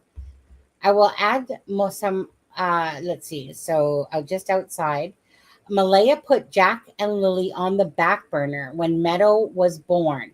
I taught Lily and Jack everything from potty training, getting the sookies from their mouths. I did everything for them. Lily and Jack called me dad and came for me for everything, never Malaya. She had no control over the kids. They were wild with her and with me and listened and were well behaved. I promised myself I'd always be there for Malaya and the kids, and I'm holding that promise. Okay. I'm not, and then it becomes this. I'm not being negative towards Malaya. I love her, but I never lie because that's just not me. I say the truth even if it hurts. I'm sorry to say that, but I live in reality, and reality is what it is. Let's see here. Okay. I took Malaya from trauma to a good life. I don't know. Shemaine, are we at a point where we just want to uncover it all or no? Not yet? Or just... No, well, we'll I mean, think about it. some of the other stuff that we had covered up, but no. But the way there's some missing because the way it looked there for a while, it was me doing all the talking, and no. But no, I don't even remember. You know what? We'll think about it. Yeah. I think there's a good gist here regardless. I took Malaya from trauma Actually, there's names in that other stuff, so no. We'll revisit it. If there's anything else we want to put out, we will. Her mother hated me because she was happy with me, or maybe her mother wanted her away from you because her life was going basically downhill being with you. It could be that, right? So again, think of it from both sides of the fence on this one, guys. Her mother seized her phone and probably has her car keys. I know this because when my cousin called her phone on a private number, her mom picked up and said, Malaya's phone, who's this? Keeping her isolated, poor Malaya. He said, yes, that's correct. Then whenever she never shed a tear that day of the disappearance. It's fucking beyond sad. My heart breaks for Malaya. So he's talking about her mother, right? Her mother has something over her head of some kind. After her mother talked, Malaya was not the same, it seemed. Okay. Her mother talked was not the same, seemed scared. no eye contact. Online is going after her, not me anymore. I passed my lie detector test. Cindy, but spelled different. I told you I don't lie. I tell the truth. Took RCMP 12 minutes to arrive on site, and Malaya's mom was there for a few minutes later. She lives an hour and 16 minutes away. You tell me if that's strange. Well, it's not if Malaya had messaged her earlier because she thought something was up and Daniel was getting her to, like I said, if you look at that morning situation in a different way, as if Daniel has seen Lily, and how come Malaya didn't? How the heck did Malaya not hear her own daughter come in the room a couple times? And all Malaya was able to say, and even if that's true, was that she heard the kids in the room. Wow, Daniel here is telling us about Lily coming in the room, and here's Jack in the kitchen, right?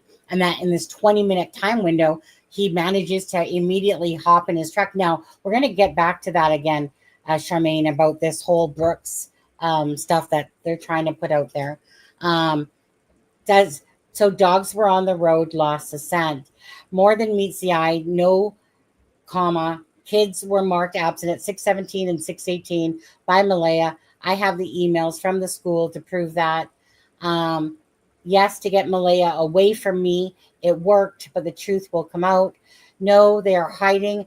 They are hiding, hoping all this blows over, but I'm not letting it. I'm doing everything I can for these kids. She does no media. I do media for Lilly&Jack, and they need someone to speak out. Everything, it falls out to the news. It leaks something, I get back on. I'd just like to say, point out something that I don't, that I just didn't think about before. But when people add unnecessary information, like, why does he feel the need to tell me that he can prove that the kids were marked absent? I have emails from the school to prove that. Like, why does he feel the need? Because I haven't questioned one iota of what he said. So, you know what I mean? That's a little strange. Yep. Looking at it now. Well, I was going to say, right, and that's kind of like when I was reading that theory by the viewer, which this person, by the way, is someone that's always in the channel. That, like I said, it just kind of like, I thought, you know what? I know exactly where this is going. And when I look at it on that way, it even seemed more logical. Like, when I say more logical, for me, I just feel like there's lying going on. Absolutely. And I still believe absolutely family involvement. But it was just a matter of, what makes sense, what doesn't. So granted, the children being hidden makes the least amount of sense in the family thing.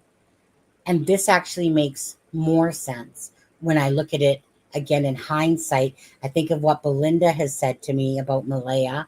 I think about exactly how it flowed, why she would leave so fast, why CPS would not allow Daniel to see the children, because obviously there's something that happened there that has prevented him from seeing both, like, all his children.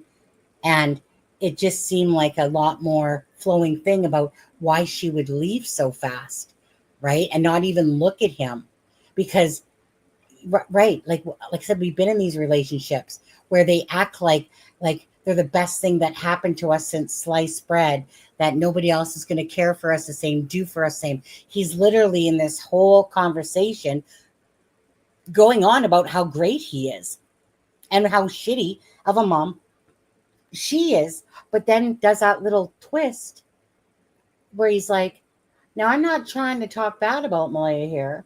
I'm just trying to be a truthologist and tell the truth for what it is. Right? And the whole thing about, don't make Malaya look bad. I'm not trying to talk negatively about Malaya. Mm-hmm. Tell me in here one good thing he's said about Malaya other than she's a victim to her mother. You know what I mean? And all of this, all of these thoughts are things that I kept to myself, except Sunny, and some of the things that we've kept back because it would cause more unnecessary harmful speculation in a lot of ways, and also there are names. But I just, yeah. Well, right, exactly. Again, we don't live this life. We're just taking the information that's coming at us, knowing full well that it doesn't mean it's true. It's just what we're getting back. All we can take is that information. But regardless about this information is set in stone regardless. So any text messages from Daniel, from Malaya, any conversations, that stuff's as good as gold when it comes to being part of the investigation and evidence if there's foul play involved here. And right. So again, right. It's like you got to live and die by the sword. But once you put something to with your own thing, because it's not like he can just get rid of his phone without them finding this, right? It's kind of like in Delphi case. The only phone that was missing was the phone from 2017 where Libby and Abby were murdered, right? So it's kind of like at the end of the day, of course, that's sus, but they can try to delete whatever they want, but Cellbrite will have all that information regardless, and it goes up to the cloud. So they can sit there and think that they're doing whatever. Either way, they're committed to their words, right, of what they've said. Doesn't matter who it is. And you agree, Charmaine? I apologize, I was on mute. Yes, I do. I agree. Okay. I think that, and we've talked about this many, many times before, how Daniel is saying that he's buds with the investigators, and they've basically all but told him they know he's got nothing to do with this. And this is the way that the RCMP would do work. something. I'm not saying that they think he's guilty of something, but they're going to be friendly and they're going to befriend these people that are involved because they're trying to find two little kids. And who knows what really happened in that house other than the parents. And I'm sure that they have a liaison or somebody who is also close with Malaya and making her feel comfortable because they're trying to keep them talking. Absolutely. That's just, it's normal. It's not because he's a good guy who's innocent. Nobody's innocent to the police until the kids are found and they find out what happened. Yeah. And so, well, and then we'll get back. Yeah. So, so he says, I don't believe that by the end of this weekend, over 1,300 man hours. I don't believe that. That's about the interview. And I asked him, did Malaya's mom be interviewed? And I thought that came from Belinda, but I didn't tell him that. And I don't think we told the viewers that. But now we know that, yeah, they were. Yeah, they were. Yeah. So I don't believe that because I became good friends with the reporters from Global CTV and CBC.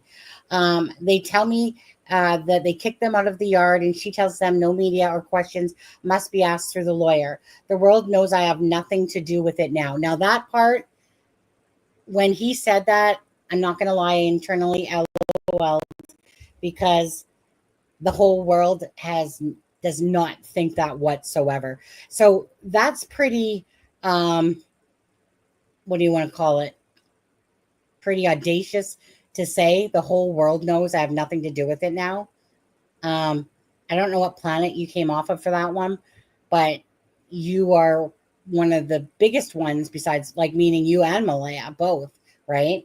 So I thought that, like, as soon as I seen that sentence, it just kind of instantly, I was like, dude, what planet are you on still? Because do you honestly think that everyone's just going to take your word that you passed a lie detector test and that somehow you're innocent and everyone's going to know that now?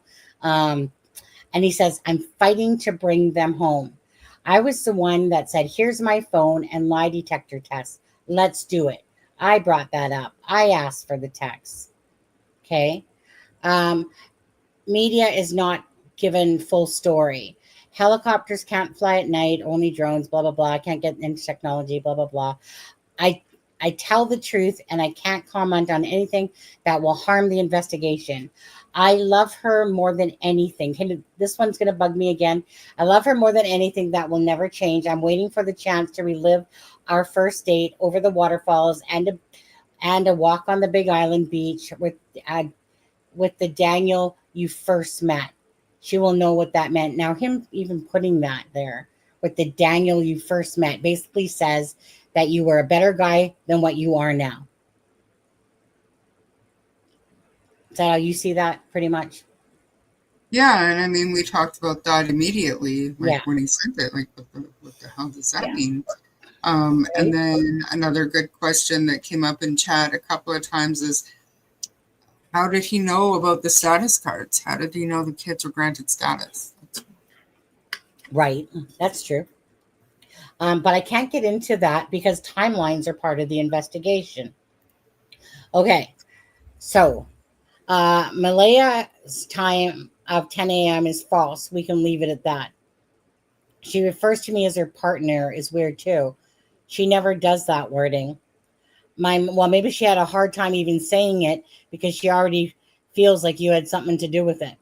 And maybe that's why she said it weird. Like I said, this is again an eye-opening thing to look at it in reverse and think about hindsight and what things that he said, because he says my mom was napping and came outside because she heard me yelling at that morning at the kids. Malaya was playing on her phone. Mom came outside and said Malaya had that look of worry in her eyes that mom was home. No tears. She wasn't scared. Again, Daniel's words. The kids were gone. Just a look of worry she got caught for something. She never yelled at once the kids' names trying to find them. Mom said she acted odd. Well, again, we never did hear anything about them ever telling us that they went to the camper to see if the children were in there. And Daniel's answer today was that, here, I'll even say it, actually. I even asked him, and he didn't even acknowledge the question was asked. Wait, what did you say there? My link says the live is ended. What does that mean? The first time that I clicked on the link that you send, I went there and I was sitting backstage and I looked up and it said live ended. I was Weird. like, well, yeah. You know what though, Charmaine? When I was doing a live the other day, when Lauren was on and Kent. So Kent, I was just like, hey Kent, just click on the link, whatever, right? He kept saying it says I'm backstage. I'm like, you must be in the backstage of your own StreamYards because this is like pretty easy. Click on the link. So I ended up sending Lauren the link later, and she said, and it was from the live that I was doing, and I looked at it multiple times, and StreamYard was giving out the invite was the link from the day before, and I ended up. Go ahead. No, because like the first time I clicked on it, it took me to your last live. It was ended, Right. but I clicked on the same link and it brought me here. I was here. I was waiting since 5 before 6. I was waiting for it, and then I was even chatting, telling people like I'm here. I'm just waiting for Sunny. I'm sitting here waiting for Sunny, waiting for me. Yeah, StreamYard obviously is goofing up. Like they got something mixed up in their little program going on there. So let me just quickly. I'm just going to quickly read that. Let me just go. Okay. Belinda says he answered and said his mom thought she heard them, but didn't really pay attention because her dog only barked a couple times and she fell back to sleep till he woke her up. He still believes her family has them. And then I said, okay, that kind of seems a bit odd because, it's kind of like, she thinks she heard them, but didn't really pay attention. Da, da, da, da, da. And then Belinda says, yes. And before that, he told me the dog didn't bark or wake up his mom. And I just said, oh, really? So again, right? If you tell them the truth should be the same. But either or. So, again, right? Whatever Daniel says doesn't mean it's truth for sure. So he says, let's see. Malaya asked me when she noticed the kids were gone, should I call the police?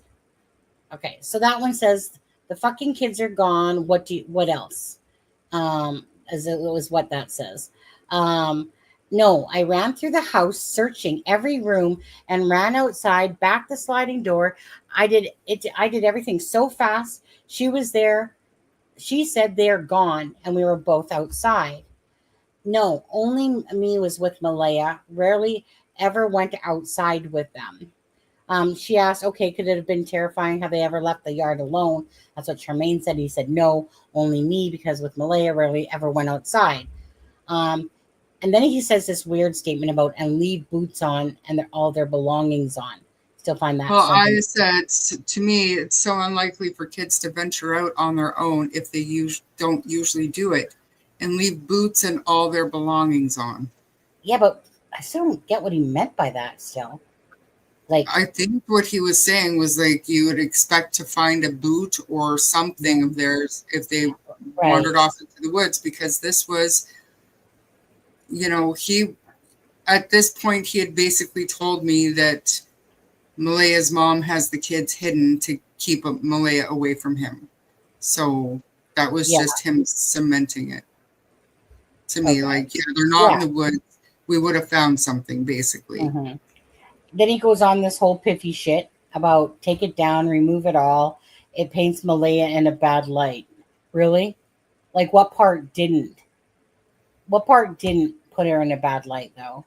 And that's what I keep thinking. Like, show me one thing that he said positive about Malaya's mothering, other than she was like obsessed with Meadow.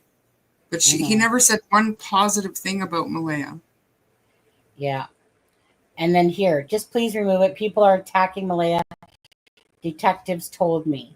Okay, now this is the new stuff that we showed you guys the other day. I don't think a lot of channels kind of saw this actually. 160 searchers, plus yourself. This is where he says, I ran through streams up to my waist many times. I could have slipped on a wet rock, hit my head and died, or fallen on a stick or a branch and get impaled and die. I did it for the kids, and the world will never see that. Okay. Yeah. Okay. 10 dogs. Media has not given the full story. Let's see. I don't believe that because I became good friends with the reporters from. Okay, we already read that part. Homicide detectives came right and told me, we know you have nothing to do with it. I was the one that said, here's my phone number. So basically, he has said homicide detectives came right out and told me that we know you have nothing to do with it.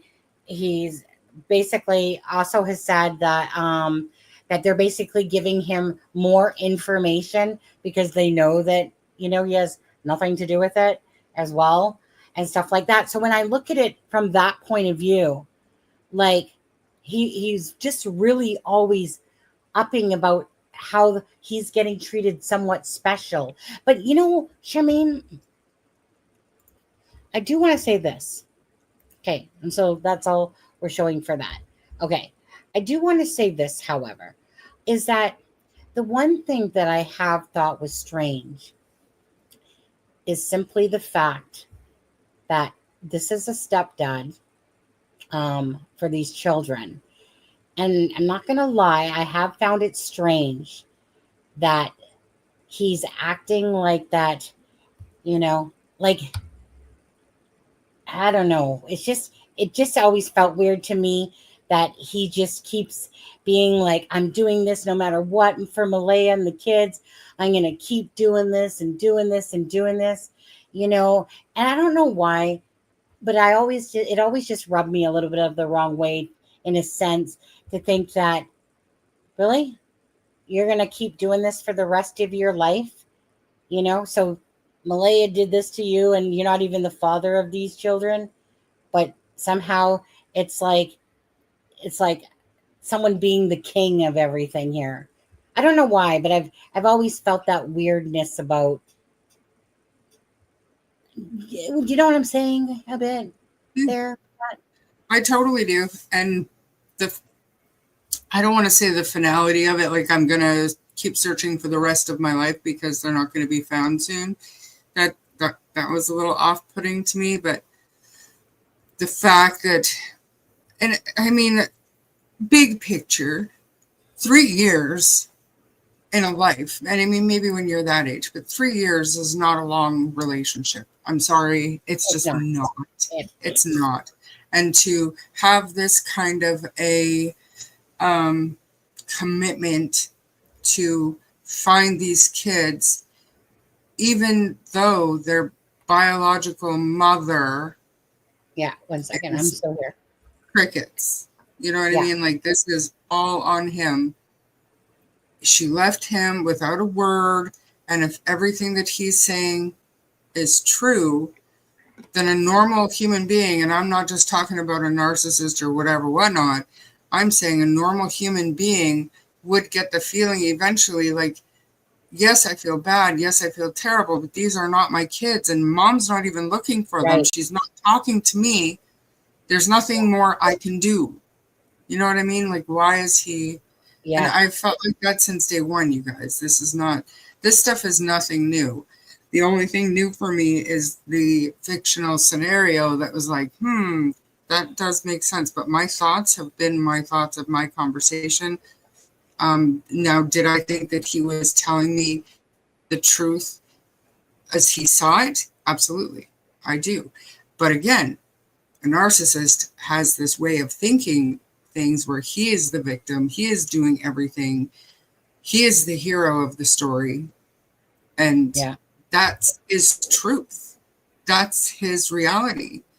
But he does nothing to build Malaya up, even in these messages where he's not wanting to talk negatively about her. He's done nothing. And even when he said, you guys stop attacking Malaya online, her mental health is going to reflect on my daughter. Now, some people took that to mean that she's going to end up killing my daughter if you don't let up a bit. He didn't say that at all.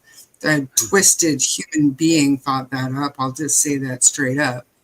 But what he was saying was, her mental health is so fragile, and that's going to impact her ability to raise my daughter on her own, because I can't see my daughter because of child protective services, guys. Yeah. What? I think he's playing the news that way, like, meaning is that he's putting in these little things like, see, Malaya, I still love you. I'm just doing all this for you. Meanwhile, she's probably going, you did something to my kid, you little prick. Blah, blah, blah, blah, blah, blah, blah, blah. But I see him using the news definitely to put those messages out for Malaya. And somebody posed to me, like, you don't think it's strange now, like, afterwards, and I found out, like, all of these other people, and when he started talking to these other people, a lot of them, some of them he was talking to longer, but it was literally when that search started. It was like he felt the need to get support behind him during that search. Yeah. And so one thing I wanted to bring up too, okay, so basically the Brookside is saying that Daniel failed his test, and in my head I'm like, well, how would you know? Like, how do you know that, right? So did Daniel specifically tell you he did it, failed the test and whatever? But another thing that I was curious about is, obviously we're talking like Selena Brooks. I reached out to Selena, and hopefully she'll answer me back, because I believe in being fair still, regardless. This isn't about, and I told you guys this, and like, that's why I got pissed off at that other guy the other day, is that at the end of the day, this isn't about, say, Daniel and Malaya. Jack and Lily are the point of every part of this, first and foremost. And so someone said, basically, like, almost to say I was, like, am I up Daniel's ass and trying to get him to, see this or something like that, so that he'll talk to us more and stuff like that. I don't play those games at all. People were saying that, like, all over YouTube, and like those ladies over there are pro Daniel and they're on Daniel's side, and they love Daniel, and it's like, just because you're polite and professional with somebody, like, I do this for a living, where I have to talk to people and be professional to people that I don't like or I don't respect, whatever, or because I don't feel like it's my place to go on YouTube and spout off all of my personal opinions of somebody. I was there to give you the information that he gave me. My personal opinion of the guy was then and still is today completely irrelevant to finding Jack and Lily. Absolutely. Right? But that doesn't mean that I'm buying into absolutely everything. I said, this is Daniel's truth, and I stick to that. He believes all of this is accurate because this is how he sees things. You know, at the end of the day, again, right. I mean, Jack and Lily, it's what happened to Jack and Lily. All I ever do is seek the truth, like the truth. And if that means that Daniel is a big ass liar and Malaya actually, you know, it's being made to look like that, or that Malaya is the big ass liar and all this and whatever, all I ever want to do is just take the information, try to come up myself with my own, you know, theory. And then if there's information that sways me another way, I'm gonna be the first one to admit that this case has most people flip-flopping like a fish. You know, one minute they think Daniel's innocent, not innocent, but yeah, innocent in a sense that he's the one that's carrying, you know.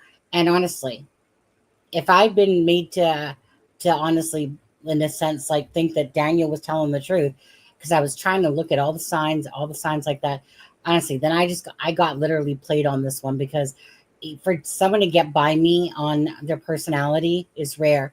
But I have had such flip-flopping emotions with Daniel. But you know what? At the end of the day, it's not about me, about Daniel or Malaya per se, at all. It's just really trying to understand what happened to Jack and Lily, searching for the truth, what makes the most sense of it all. And again, I'm flip-flopping like a fish, but at the moment, I think that honestly, this is the most plausible explanation, perhaps, is because like I said, you take hindsight, but you take the information of what Belinda has said, you know, what a narcissist seems like or acts like. And I definitely know what a narcissist looks like, like in a sense. But with Daniel, if he's like one of those, Charmaine, who would you say is probably one of the most slickest serial killers out there? Would you say that was Slickest serial killers? Yeah, like the one that was the most charming, that it's like, you know, because again, right? Hands down, it was Ted Bundy. I think so, Ted Bundy. Nobody since then that's been able to do what he did. Right. You know, so again, is this a narcissist just projecting? Because I can't help but keep going into my head about my own relationship as well, going, wait a second, and that's why it resonated with me, this theory, because it just so resonated with me, and it resonated with me with what Belinda said about how the kids were and how Malaya was. And then all of a sudden she started pushing away, right? And like my ex-husband, so not the first one, but the second one, sad, that I was married to for 17 years, the father of my son. He was a total wolf in sheep's clothing, in a sense. He loved to fuck with people. He loved to poke a bear and start something, then back off. And everyone would always look at me as if I'm the one that started it. And I'm like, are you freaking people mental? Like, seriously? Like, he's literally doing this, and you're going to sit there and think that I'm the one that started it or something like that. And I would just look at him, meaning Steve, my ex-husband, and I'd be like, you little dick.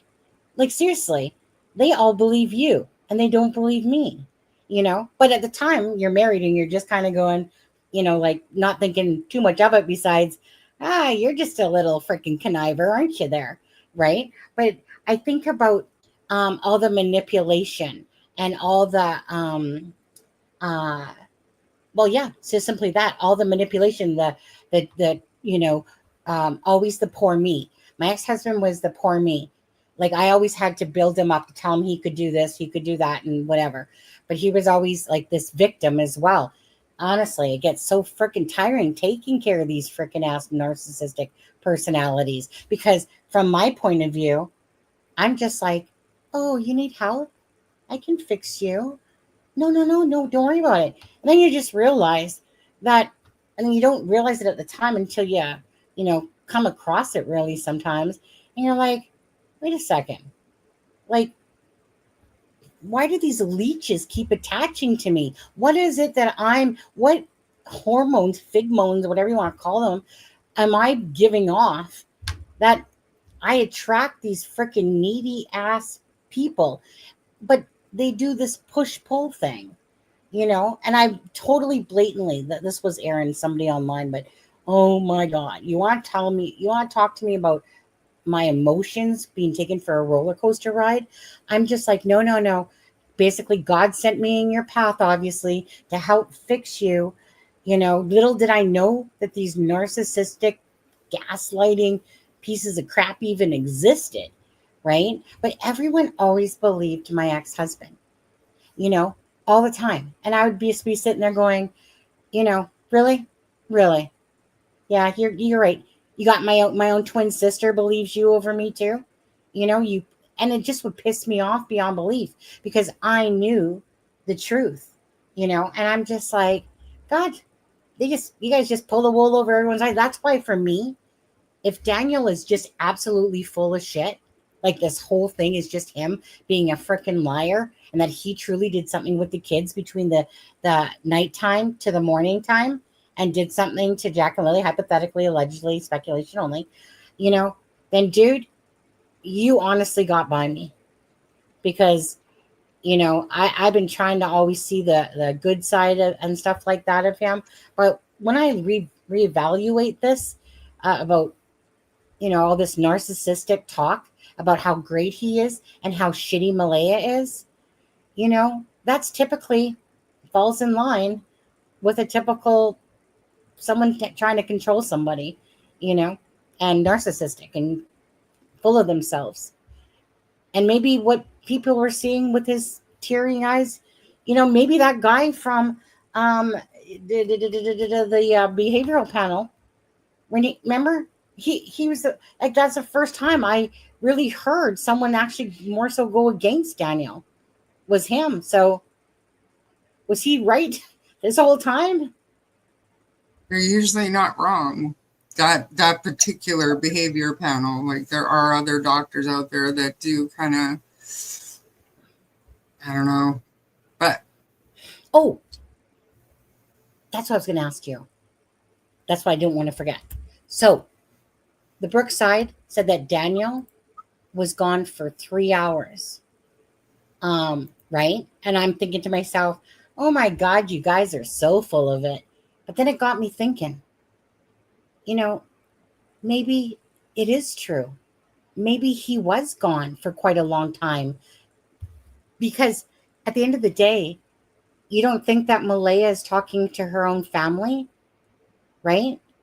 And yeah, maybe what do you think? but for what are they trying to say though? For what point and purpose? To me, and again, just based in reality, Yeah. he didn't tell Malaya, of course you should fucking call the police. Your kids are missing, and then realize, oh shit, I better go hide the kids. Do you know what I mean? Like if No, that it was wasn't the that. case, then it was already done. It wasn't that. It was that about him not wanting to be there, say when the cops arrived.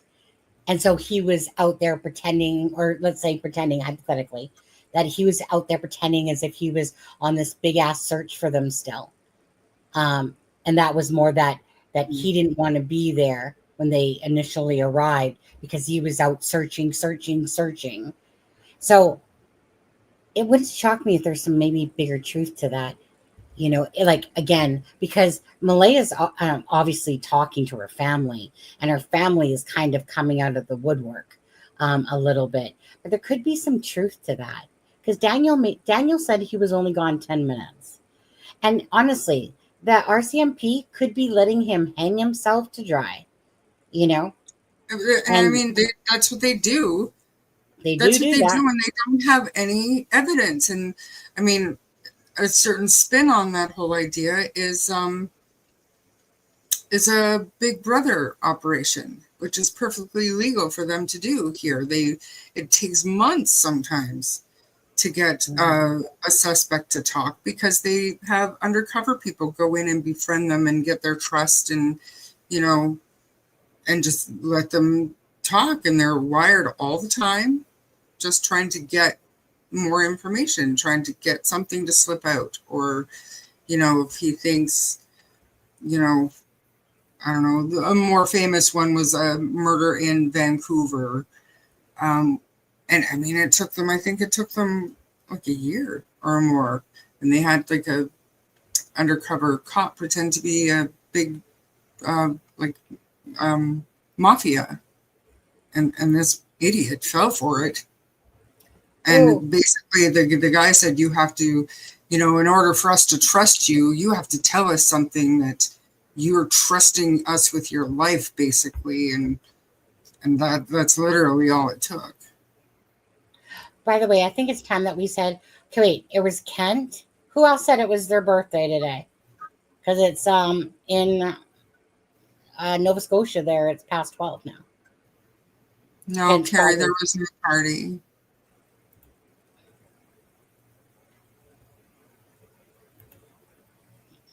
Right? But yeah, so happy birthday, Kent, because it's past 12 o'clock there. But there was, who else was the other person that said it was their birthday too? Citizen Sleuth?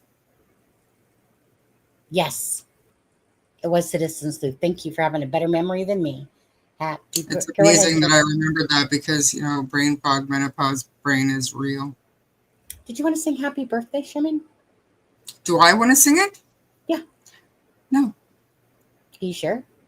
You want to do the Marilyn Monroe version? I don't want to cost Marilyn you Monroe. any subscribers. Oh, we don't mind losing a few subscribers to our voices. No. We can sing so low that they can't hear us. Why don't we just like play it on a phone or something? Could. Go ahead, Charmaine. Pull it up on your phone. Because when I do happy birthday, my way of getting out of it is doing the, like, you know, like the Marilyn Monroe. Happy birthday to you. Happy birthday to you. That's my way. Happy birthday, Ken and Citizen Sleuth. Happy birthday to you. Are you ready? Because I'm done with my singing right there. Thank you very much. Thank you. Thank you very much. Oh, is it going to sing? Yeah, pull up do the party things.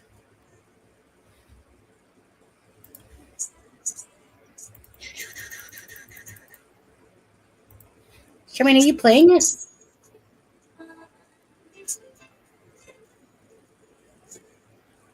Charmaine? Can't even hear it. Can't hear it. You can't hear it? No. Couldn't hear shit, to be honest with you. All you heard was a little.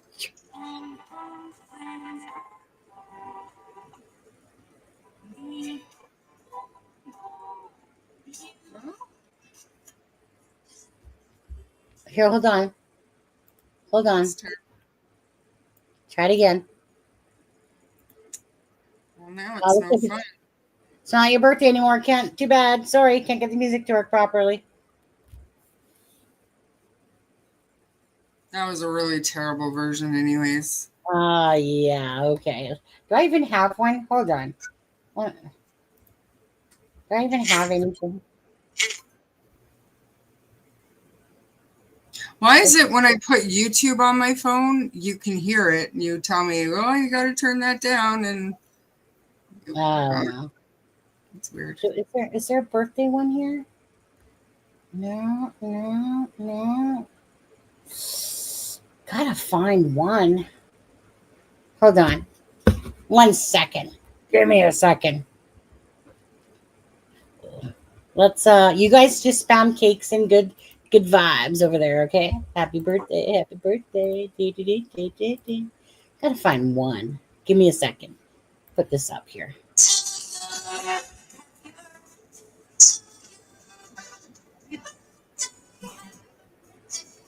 Yeah. No. Just no. It's not working out for you too well. I'm going to send it to you because that's the Okay. perfect one. Send it to me then.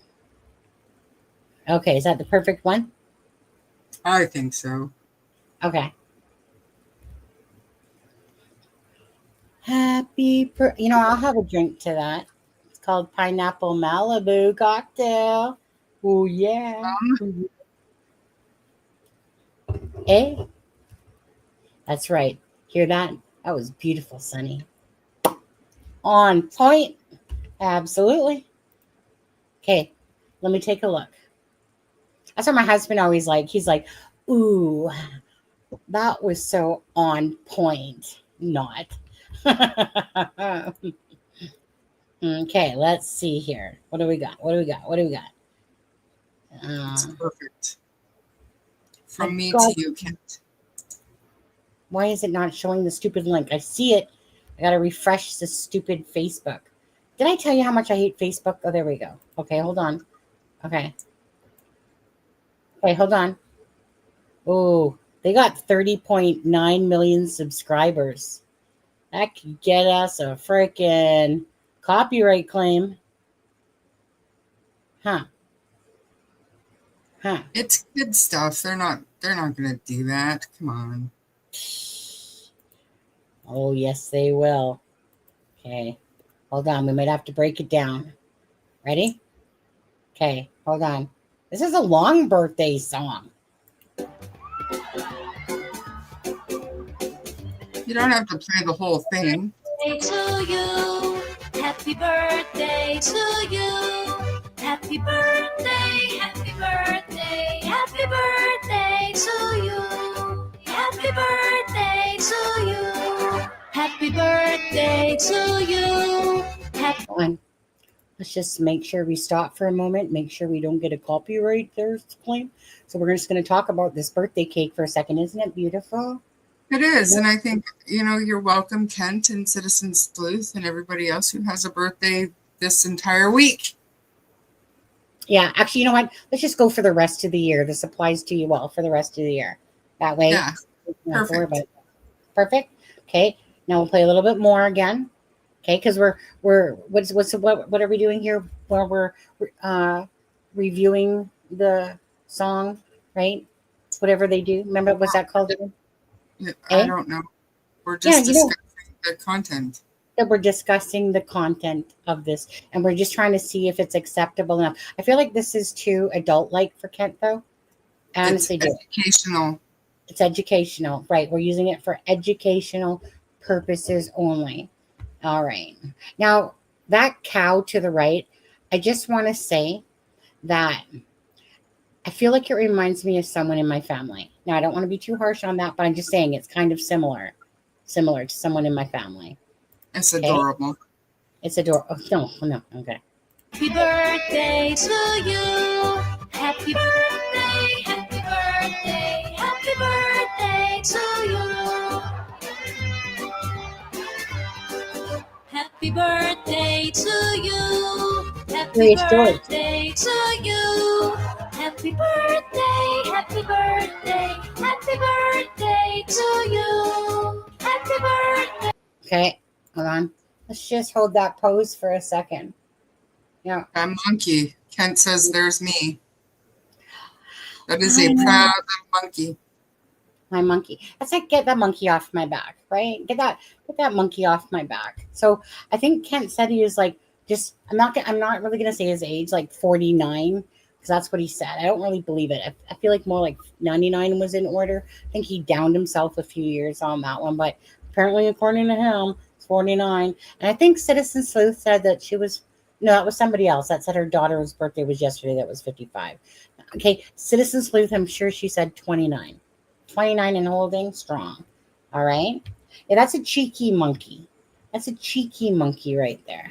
Okay, a little bit more. It's all okay. Okay, this has already taken up enough time as it is.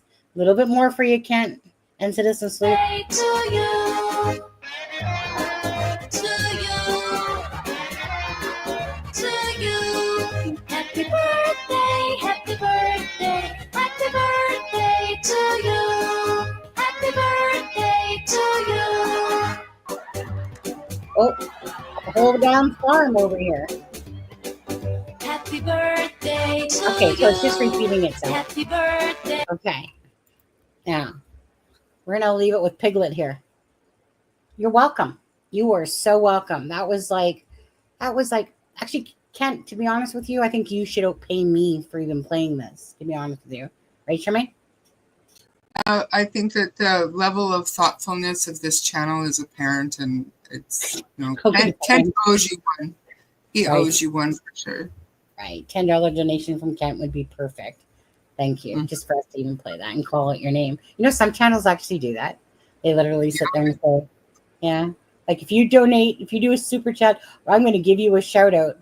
Because this channel is so darn special that you're going to get a shout out from me if you donate. Isn't that crazy? Whatever. It is. We're not going to go on a down low here. We're going to go up on a high note. All right. Happy birthday to you. Boom, boom, boom, boom, boom, boom, boom, boom. Okay. So that's enough of that now. Okay. Happy birthday. Don't expect me to do that again tomorrow because I'm not going to. Maybe I will. I'm not sure. Okay. Let's bring back up Jack and Lilly&Jack. All right.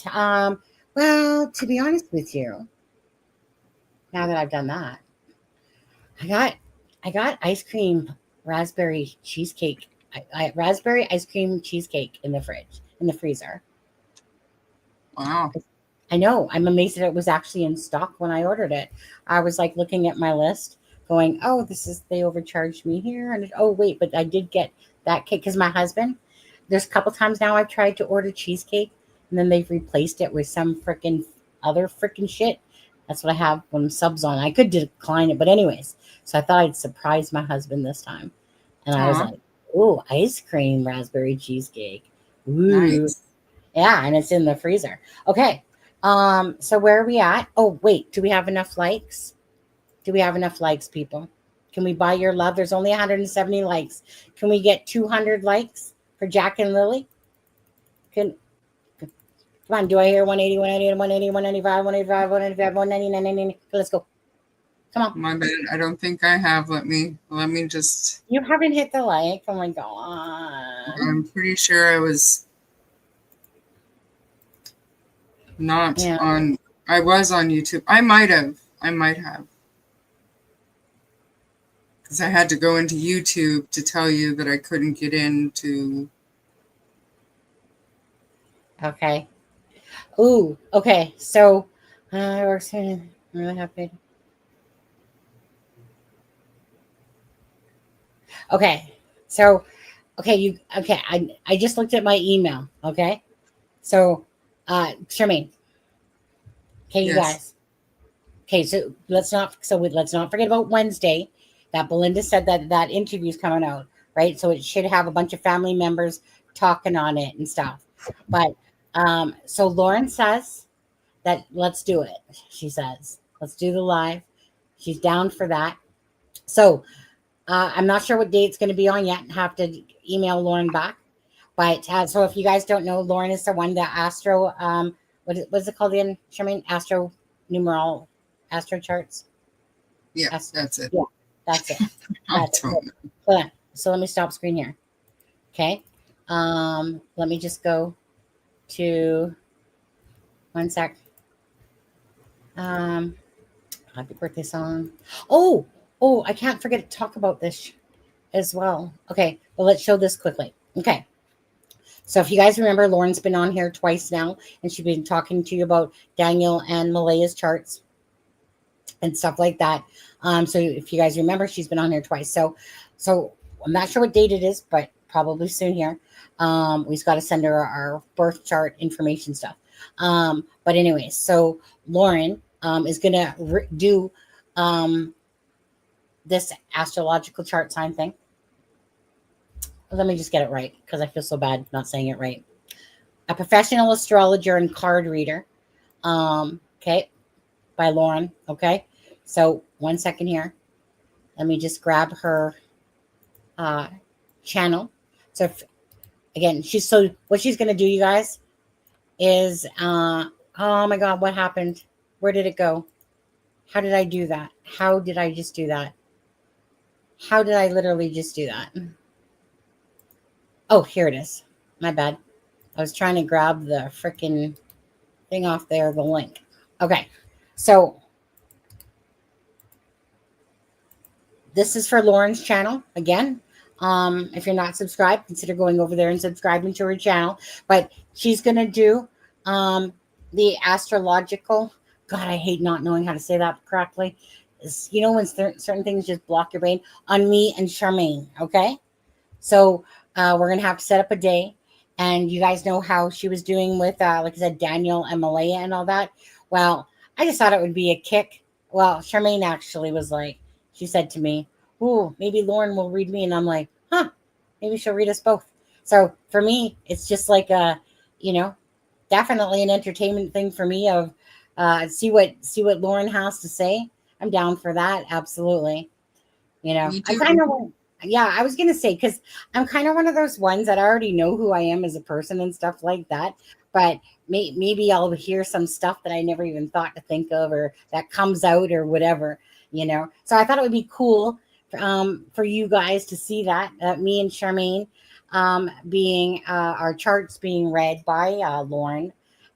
Totally appreciate that. Think it will be a good night. And hey, if you guys are impressed, and maybe perhaps you guys want to reach out and see if she'll like does don't get me wrong, it's not free, people. Okay, it's not free.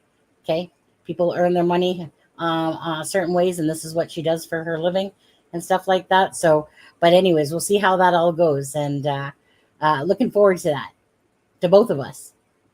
Yep, me too. Yeah. You know, so I appreciate that. And we don't there's know when yet.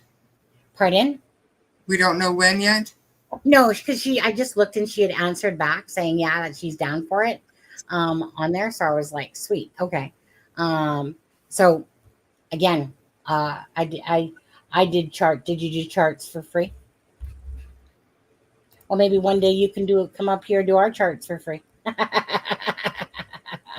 on there.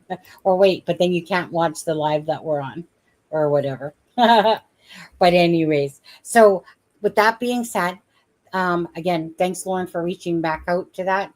I just, like I said, Charmaine thought it was intriguing, you know, type of thing. And I'm just like, hey, YOLO, why not? Right? Why not? Oh, you're a cheap date, Kent. I take strawberries. You can keep the pistachio cream.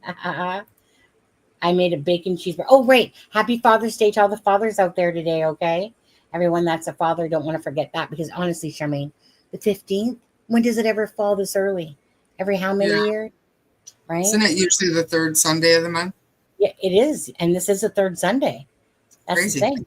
I know. Because the first Sunday was on the 1st, right? Okay. But I do want to share this also before I forget.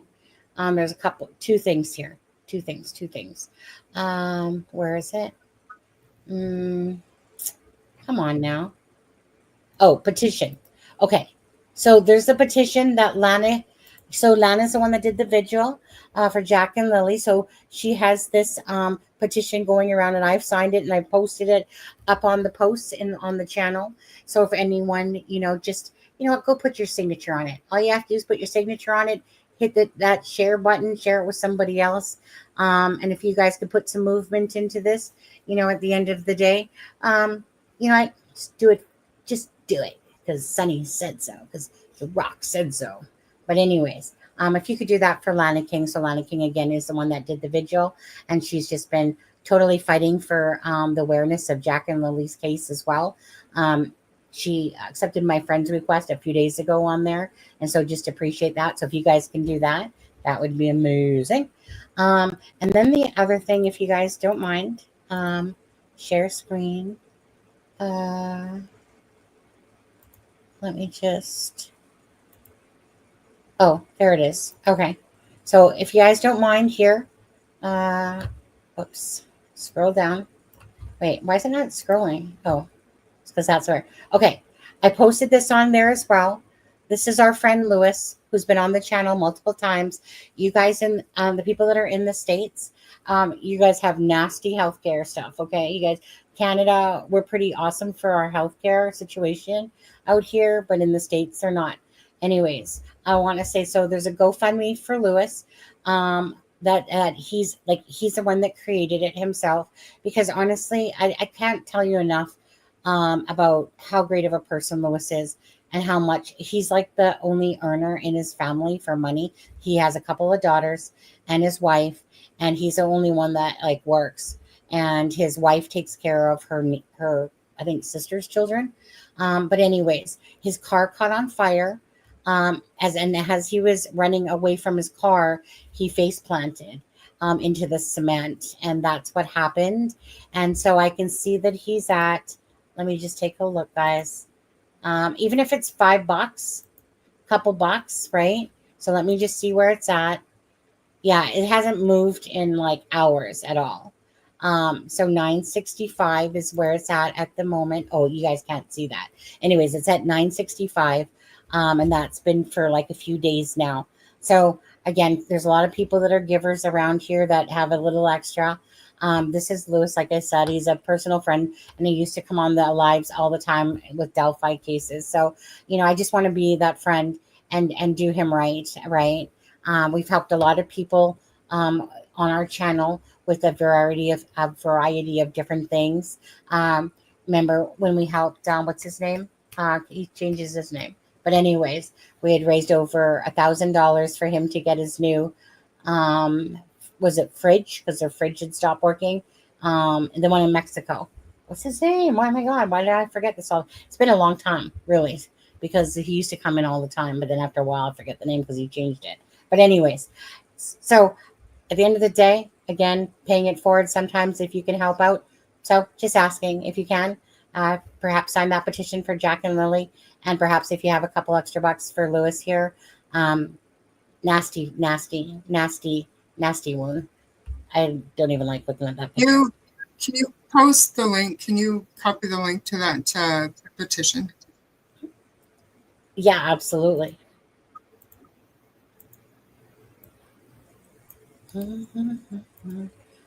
I'll do, let's see here. Paste. So again, it's on, you guys. They're literally on the channel, on the posts for that. Okay. And I'll do the same. 1 second. Copy link. And so that's one for petition. This is one for Lewis, but again, they're on the posting. You can find them both there as well. Dang that. Go find me one that has a long link to it. Okay. So, I don't know. I think that's about it. Did we get to 200 likes? No, we got to 182. Come on, you people who hasn't hit the like and the share for Lily. Oh, which reminds me. I bet you'll get 200 on the replay crew. Yeah, well, definitely. Okay, and just so you guys know that the question was, how are you feeling about the case? Did you hit the like and share for Jack and Lily? 13% had said it's doing my head in. Justice is coming. I can feel it. 26%, 11% said I'm grateful for all the information. Jack and Lily need answers now. 50%. So, So anyway, thank you guys. So thank you guys for joining us tonight. Again, happy birthday to Kent and to Citizen Sleuth. So again, have a wonderful day tomorrow.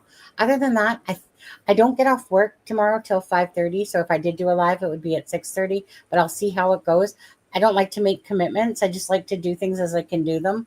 But we really appreciate the fact that you guys are here, the fact that you guys support the channel.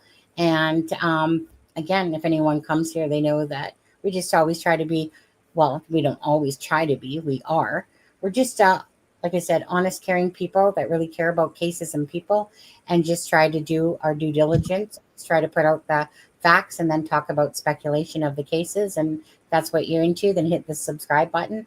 If not, then you don't have to subscribe. Maybe but hit the like and share for Jack and Lily. Okay, so it's time to say goodnight, you guys. Thank you guys so much for everything tonight. And yeah, all right. Ready to say goodbye, Charmaine? Yeah, I'm ready. I gotta go make supper and get my dog's food ready because they should be home any minute. Oh, okie dokie. and I have to go eat some of that cheesecake ice cream that I'm not supposed to have. Yeah. Yeah. Okay. Good night, guys. Thank you so much. A Norfolk night, the world is cold. We stand surrounded, we are not alone. Within my reverie, there's holy light. Without a number, we stand and fight.